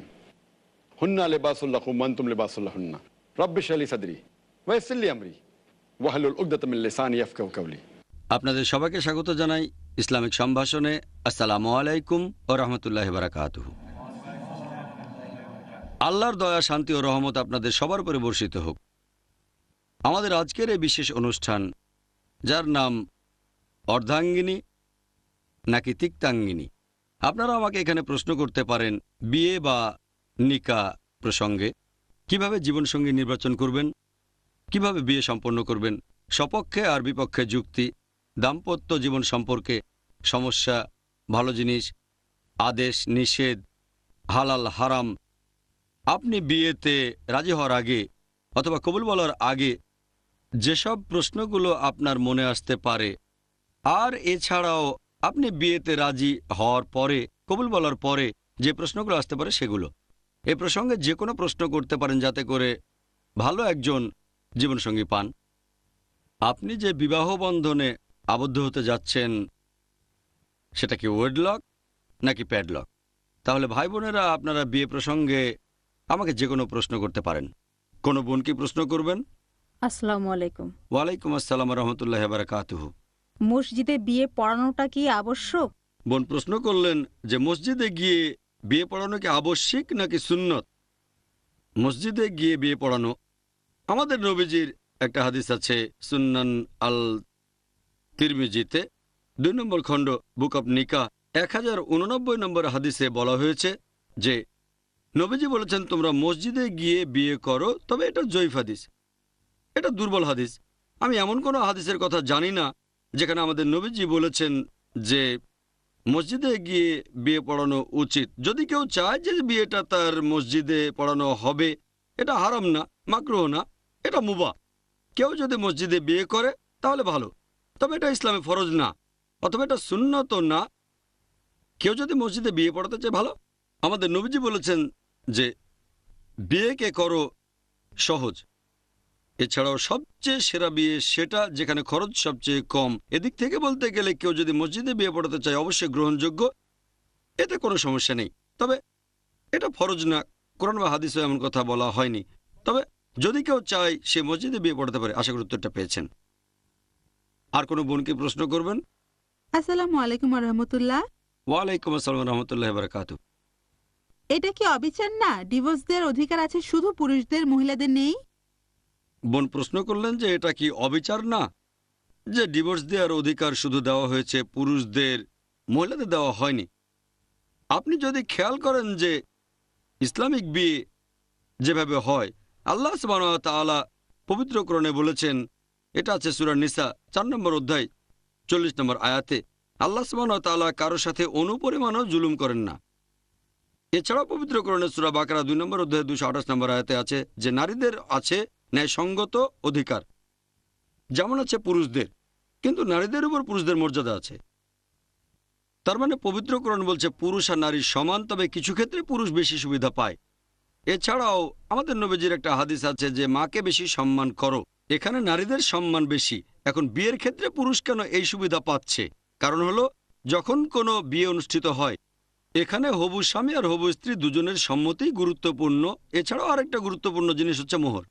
এটা বাধ্যতামূলক। পবিত্র কোরআনের সূরা নিসা 4 নম্বর অধ্যায়ের 4 নম্বর আয়াতে বলা হয়েছে নারীদেরকে তাদের মোহর প্রদান করো। আর তার মানে একটা বিয়ে আইনসিদ্ধ হতে গেলে মোহর আবশ্যিক। তাহলে বিয়েতে মোহর দেওয়া হচ্ছে। হবু স্ত্রী ইচ্ছে মতো দাবি করতে পারে। পবিত্র কোরআনের সূরা নিসা 4 নম্বর অধ্যায়ের 20 নম্বর আয়াতে আছে মোহর হিসেবে অগাধ সম্পদও দেওয়া যায়। যখন একটা বিয়ে অনুষ্ঠিত হয় সেখানে পুরুষ অর্থনৈতিকভাবে ক্ষতিগ্রস্ত হয়, সে মোহর দিচ্ছে। যখন সে মোহর দিল, তারপর ধরেন মহিলাদেরও ডিভোর্স দেওয়ার অধিকার আছে, সে ডিভোর্স দিয়ে দিল, ক্ষতিগ্রস্ত কে হবে? হবে পুরুষ। আর যখন ডিভোর্স দেওয়া হয়ে গেছে, মেয়েটা আবার বিয়ে করতে পারে। বিয়ে করলে সে নতুন মোহর পাবে, আর ছেলেটা বিয়ে করলে সে নতুন মোহর দেবে। তাহলে আর্থিকভাবে বিয়েতে মেয়েরা সিকিউরড। এগুলোর উপর ভিত্তি করেই এই নিয়মটা হয়েছে। আল্লাহ সুবহানাহু ওয়া তাআলা ডিভোর্স দেওয়ার অধিকারটা দিয়েছেন পুরুষদের। এছাড়াও পবিত্র কোরআন বলছে সূরা নিসা 4 নম্বর অধ্যায় 34 নম্বর আয়াতে, আর রিজালু কাওয়ামুন আলান নিসা, অর্থাৎ পুরুষ হলো নারীদের সাহায্যকারী, কারণ আল্লাহ তাদের নারীদের উপর শ্রেষ্ঠত্ব দিয়েছেন। এই আয়াতের অনুসারে যেহেতু পুরুষ হলো কাওয়াম, তাই পরিবারের সে নেতা। আর স্বাভাবিকভাবেই ডিভোর্স দেওয়ার অধিকারটা এটা আছে পুরুষদের, কারণ সেই পরিবারের লোকজনের দেখাশোনা করে। তার মানে এই না যে মহিলারা তাদের অধিকার দাবি করতে পারবেন না। নিকানামাতে যদি স্ত্রী চায়, সে শর্ত দিতে পারে যে আমিও ডিভোর্স দেওয়ার অধিকারটা চাই, কারণ এমনিতে এই অধিকার পুরুষের। তবে স্বামী যদি তার হবু স্ত্রীকে এই অধিকারটা দিতে চায়, সে দিতে পারে। তাহলে নিকানামায় যদি স্ত্রী চায়, সেও একটা শর্ত জুড়ে দেবে। তাহলে স্বামী রাজি হলে এই শর্তটা সে দিতে পারে, তখন দুজনেরই অধিকার থাকবে। তবে না থাকলে সাধারণ নিয়মে যদি অন্য কিছু বলা না হয়, তাহলে অধিকারটা স্বামীর। তা না হলে আমাকে একটা নতুন লেকচার দিতে হতো ইসলামে পুরুষের অধিকার। আশা করি উত্তরটা পেয়েছেন। আর কোনো বোনকে প্রশ্ন করবেন? আসসালামু আলাইকুম। ওয়ালাইকুম আসসালাম রহমতুল্লাহ বারাকাতু। একই সম্প্রদায়ের মধ্যে বিয়ে করাটা কি সুপারিশ করা হয়েছে? যেমন কোকনি বিয়ে করবে কোকনিকে? বোন প্রশ্ন করলেন যে এমন কোথাও সুপারিশ করা হয়েছে যে নিজ সম্প্রদায়ে বিয়ে করা ভালো, যেমন কোকনি বিয়ে করেছে কোকনিকে, বা মেমন বিয়ে করছে মেমনকে। আপনি শুধু কোকনি বললেন, আমি একজন কোকনি। যেমন শেখ বিয়ে করছে শেখকে, অথবা সৈয়দ বিয়ে করছে সৈয়দকে। দেখতে হবে আমাদের নবীজি সাল্লাল্লাহু আলাইহি সাল্লাম কি বলেছেন। একই ধরনের মানুষের মধ্যে বিয়ে হওয়াটা ভালো, এক ক্যাটাগরি। এই ক্যাটাগরিটা হতে পারে একই ধরনের সংস্কৃতি, অথবা সেটা হতে পারে অর্থনৈতিক অবস্থান, অথবা হতে পারে কোনো সম্প্রদায়, কারণ এদের মধ্যে সাদৃশ্য আছে। কারণ কোকনিদের জীবনযাত্রা একরকম, মেমনদের জীবনযাত্রা আরেক রকম, কেরালার লোকের জীবনযাত্রা অন্য রকম, ইংল্যান্ড আমেরিকার লোকজনের জীবনযাত্রা আরেক রকম, ইউরোপিয়ানের আরেক রকম। তাহলে অনেক পার্থক্য আছে। তাই এক হলে ভালো, তবে ফরজ না। আবার ধরেন, মনে করেন একজন আফ্রিকান বিয়ে করলো ইউরোপিয়ানকে। হতে পারে এমন না যে সম্ভব না, সম্ভব, তবে তাদের মধ্যে ম্যাচ করার সম্ভাবনাটা কম। আবার ধরেন একজন চাইনিজ বিয়ে করলো কেরালার কাউকে। এমন না যে এটা অসম্ভব, এটা সম্ভব। তবে যদি বিশেষ কোনো কারণে এটা করতে চান, যেমন ধরেন আমি চাচ্ছি আরো গুণবতী নন কোকনি, তখন নন কোকনিকে বিয়ে করব, কোকনিকে না। আমার ক্ষেত্রে দেখেন, আমি পারিনি। কোকনি তো দূরের কথা, আমি বোম্বে থেকে কোনো গুণবতী মেয়েই খুঁজে পাইনি। আমাকে যেতে হয়েছে পুনায়, এখান থেকে 160 মাইল দূরে। আমি শুধু আমার সম্প্রদায় ছাড়িনি, আমার শহরটাও ছেড়েছি। সেখানে বিয়ে করার কারণ ছিল গুণ। তাহলে যদি গুণের জন্য আপনি এই নিয়মগুলো ভাঙেন, আর্থিক অবস্থান, আভিজাত্য, সম্প্রদায় বা সংস্কৃতি, কোনো সমস্যা নেই। এছাড়া সাধারণ অবস্থায় যদি সবকিছু এক হয়, একই গুণ সম্পন্ন, একজন সম্প্রদায়ের আরেকজন না, সে অবস্থায় বেছে নিন নিজ সম্প্রদায়। একই গুণ, একজন ধনী একজন গরিব, আপনিও ধনী, এক্ষেত্রে ধনী জীবনসঙ্গী বেছে নিন। তবে যদি দেখেন 1% গুণ বেশি, সম্প্রদায়ের বাইরে হলো সেটাই ভালো। 1% বেশি, এটাই অনেক গুরুত্বপূর্ণ। এক সম্প্রদায় বা এক সংস্কৃতি অথবা আর্থিক অবস্থার চেয়ে। তবে গুণ যদি মানদণ্ড না হয়, তাহলে একই লেভেলে বিয়ে করাটাই ভালো, এতে করে জীবনটা সহজ হয়। যদি সহজ জীবন বেছে নেওয়ার সুযোগ আসে, তাহলে কঠিন জীবন বাদ দিয়ে সহজ জীবনটা বেছে নেওয়া ভালো। তবে তার মানে এই না, কারণ ইন্ডিয়ার কালচারে এটা খুবই কমন, কোকনি বিয়ে করবে কোকনিকে 99%, মেমন বিয়ে করবে মেমনকে, কেরালার মালয়ালি বিয়ে করবে মালয়ালিকে। এই কারণেই তারা গুণের চেয়ে সম্প্রদায়ের উপর বেশি গুরুত্ব দেয়। হ্যাঁ, অবশ্যই গুণ চাই, তবে কোকনি হতে হবে। গুণবতী স্ত্রী চাই, তবে মেমন হতে হবে। এটা হলো কথার কথা। তারা এখানে গুণের চেয়ে সম্প্রদায়কে বেশি গুরুত্ব দিচ্ছে। গুণের উপরে গুরুত্ব দেওয়া উচিত ছিল। আশা করি উত্তরটা পেয়েছেন। আর কেউ প্রশ্ন করবেন? এটা কি কালচার নাকি ইসলাম ধর্মের নিয়ম যে বিয়ের সময় কম বয়সী মেয়েদের বেশি পছন্দ করা হবে, অথবা কুমারী মেয়েদের পছন্দ করা হবে, কিংবা সুন্দরী মেয়েদের উপর খুব বেশি গুরুত্ব দেওয়া হবে? বোন প্রশ্ন করলেন যে এটা কি ইসলামের কালচার, এটা কি ইসলামে গ্রহণযোগ্য যে বয়স্ক মহিলার তুলনায় কম বয়সী মহিলাকে বিয়ে করা, গড়পড়তা চেহারার বদলে সুন্দরী মেয়েকে বিয়ে করা, অথবা গরিবের বদলে ধনী মহিলা, এটা কি ভালো? এটা মুবাহ। কারণ আপনি যদি মুহাম্মদ সাল্লাল্লাহু আলাইহি সাল্লামের জীবনী পড়েন, নবীজি প্রথম যে মহিলাকে বিয়ে করেছিলেন খাদিজা রাদিয়াল্লাহু আনহা, তিনি নবীজির চেয়ে 15 বছরের বড় ছিলেন। নবীজির বয়স তখন 25 বছর, হযরত খাদিজার তখন 40 বছর বয়স। পরবর্তীতে তার মাত্র একজন স্ত্রী ছিলেন 50 বছর বয়স পর্যন্ত, যতদিন হযরত খাদিজা রাদিয়াল্লাহু আনহা বেঁচে ছিলেন। বিবি খাদিজা মারা যাওয়ার পর নবীজি আবার বিয়ে করেন। এরপর যখন বিয়ে করলেন, তখন বিয়ে করলেন কম বয়সী, 36 বছর বয়স, 32 বছর বয়স ইত্যাদি। তবে এখানে যদি বয়সের কথা বলেন, দৃষ্টান্ত দেখতেই পাচ্ছেন, প্রথম স্ত্রী 15 বছরের বড়, পরের স্ত্রীর বয়স কম। এখানে দেখতে পাচ্ছেন নবীজির প্রথম স্ত্রী হযরত খাদিজা রাদিয়াল্লাহু আনহা ছিলেন বিধবা, তার মানে কুমারী না। নবীজির স্ত্রীগণের মধ্যে মাত্র একজন ছিলেন কুমারী, আর কেউ কুমারী ছিলেন না। হয় ছিলেন বিধবা অথবা তালাকপ্রাপ্তা। তার মানে এমন না যে কুমারী না এমন কাউকে বিয়ে করা সুন্নত। তবে নবীজি তার জীবনে আমাদের জন্য অনেক দৃষ্টান্ত রেখে গেছেন। ধনী খাদিজা রাদিয়াল্লাহু আনহা অনেক ধনী ছিলেন, অন্যান্য যাদের বিয়ে করেছিলেন তাদের অনেকেই গরিব ছিলেন। তাহলে নবীজি বিয়ে করেছেন ধনী মহিলাকে, বিয়ে করেছেন গরিব মহিলা, বয়স্ক মহিলা, কম বয়সী মহিলা, কুমারী, কুমারী না, অনেকে তালাকপ্রাপ্তা এবং বিধবাও ছিলেন। তাহলে দেখতে পাচ্ছেন এক সম্প্রদায়, আমার মতে এটা মুবাহ। এটা আপনার ব্যক্তিগত পছন্দ।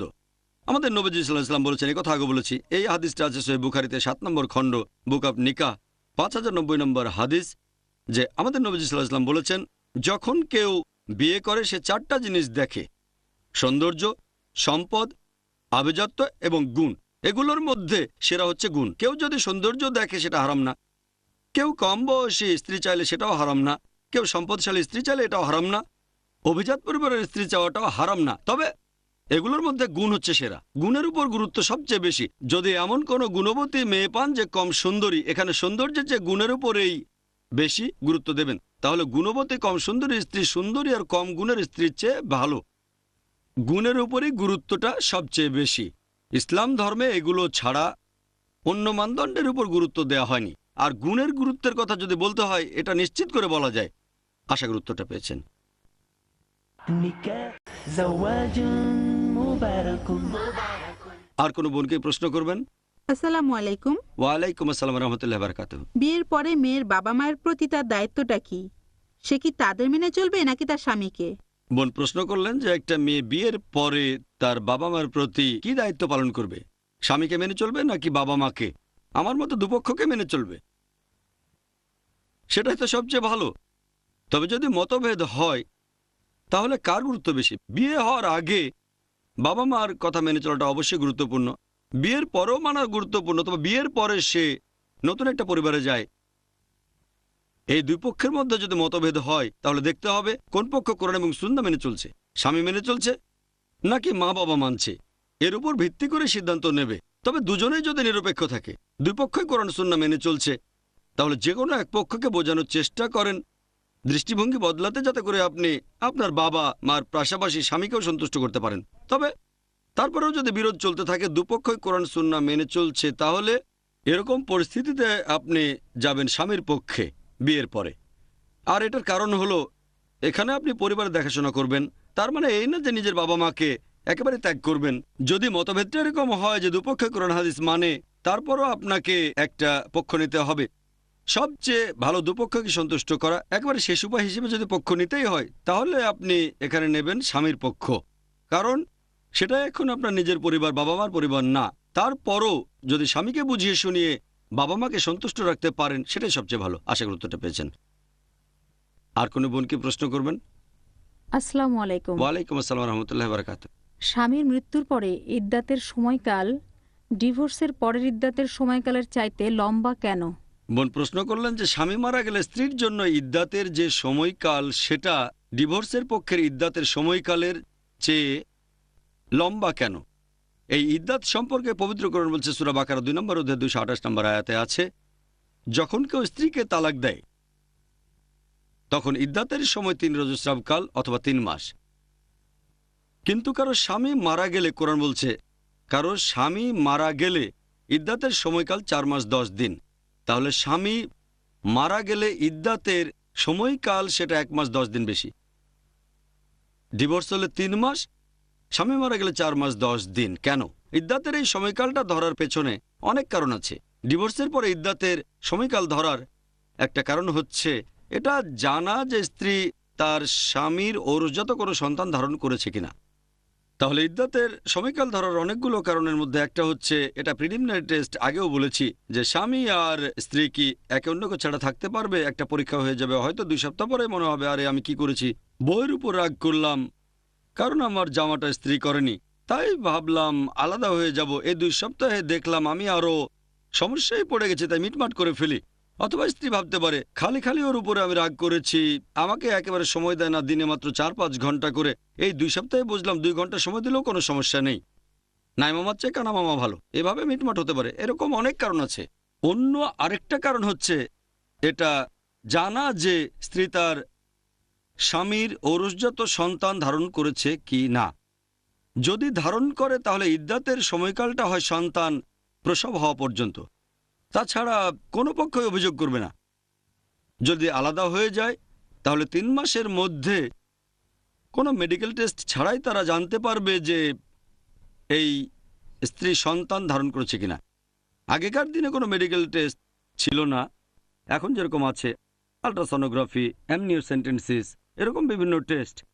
অ্যামনিওসেন্টেন্সিস লিঙ্গ জানার জন্য, এখনকার মতো প্রেগন্যান্সি টেস্টও ছিল না। তবে এইসব টেস্ট ছাড়াও সেই সময়ে 3 মাস সময়ের মধ্যে জানা যেত যে স্ত্রী তার স্বামীর ঔরসজাত সন্তান ধারণ করেছে কিনা। প্রেগন্যান্সি একমাত্র কারণ না, অনেকগুলো গুরুত্বপূর্ণ কারণের মধ্যে একটা। এছাড়াও স্বামী স্ত্রী আলাদা হয়ে থাকতে পারবে কি না সেটাও পরীক্ষা হয়ে যায়। তবে কোনো মহিলার স্বামী যদি মারা যায়, ডিভোর্সের সময় সবকিছু প্ল্যান মতো হয়।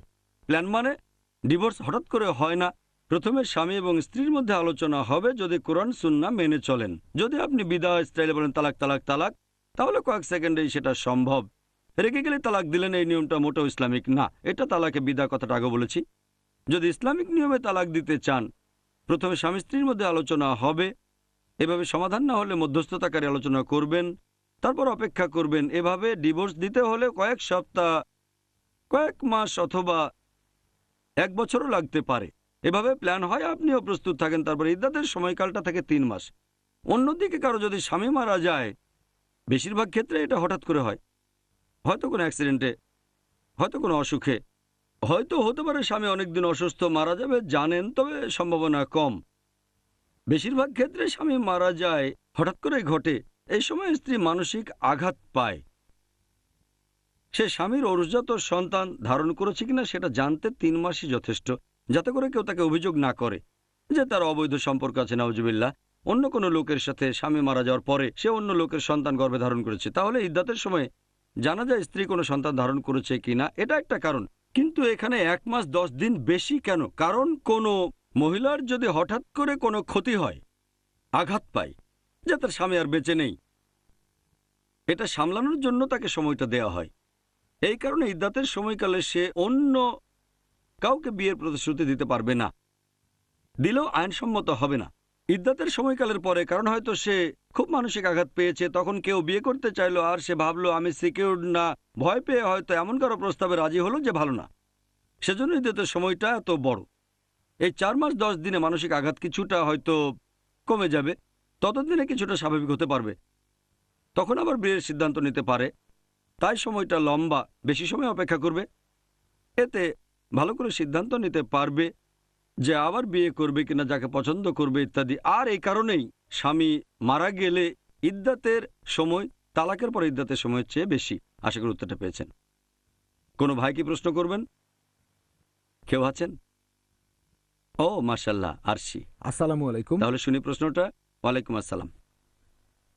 এখনকার দিনের তরুণ সমাজ ক্যারিয়ারের উপরে বেশি গুরুত্ব দেয়। তারা তাড়াতাড়ি বিয়ে করতে চায় না, বিয়ে করে 35 অথবা 40 বছরে এসে। তারা অনেক দেরি করে তারপরে বিয়ে করে। আপনি কি এই ব্যাপারটা নিয়ে কোনো মন্তব্য ভাই করবেন? খুব সুন্দর প্রশ্ন করেছেন যে এখনকার দিনের বেশিরভাগ তরুণ সমাজ বেশি গুরুত্ব দেয় ক্যারিয়ারকে বিয়ের চেয়ে। আর তারা বলে আগে ক্যারিয়ার তৈরি করি, নিজের পায়ে তো দাঁড়াতে হবে।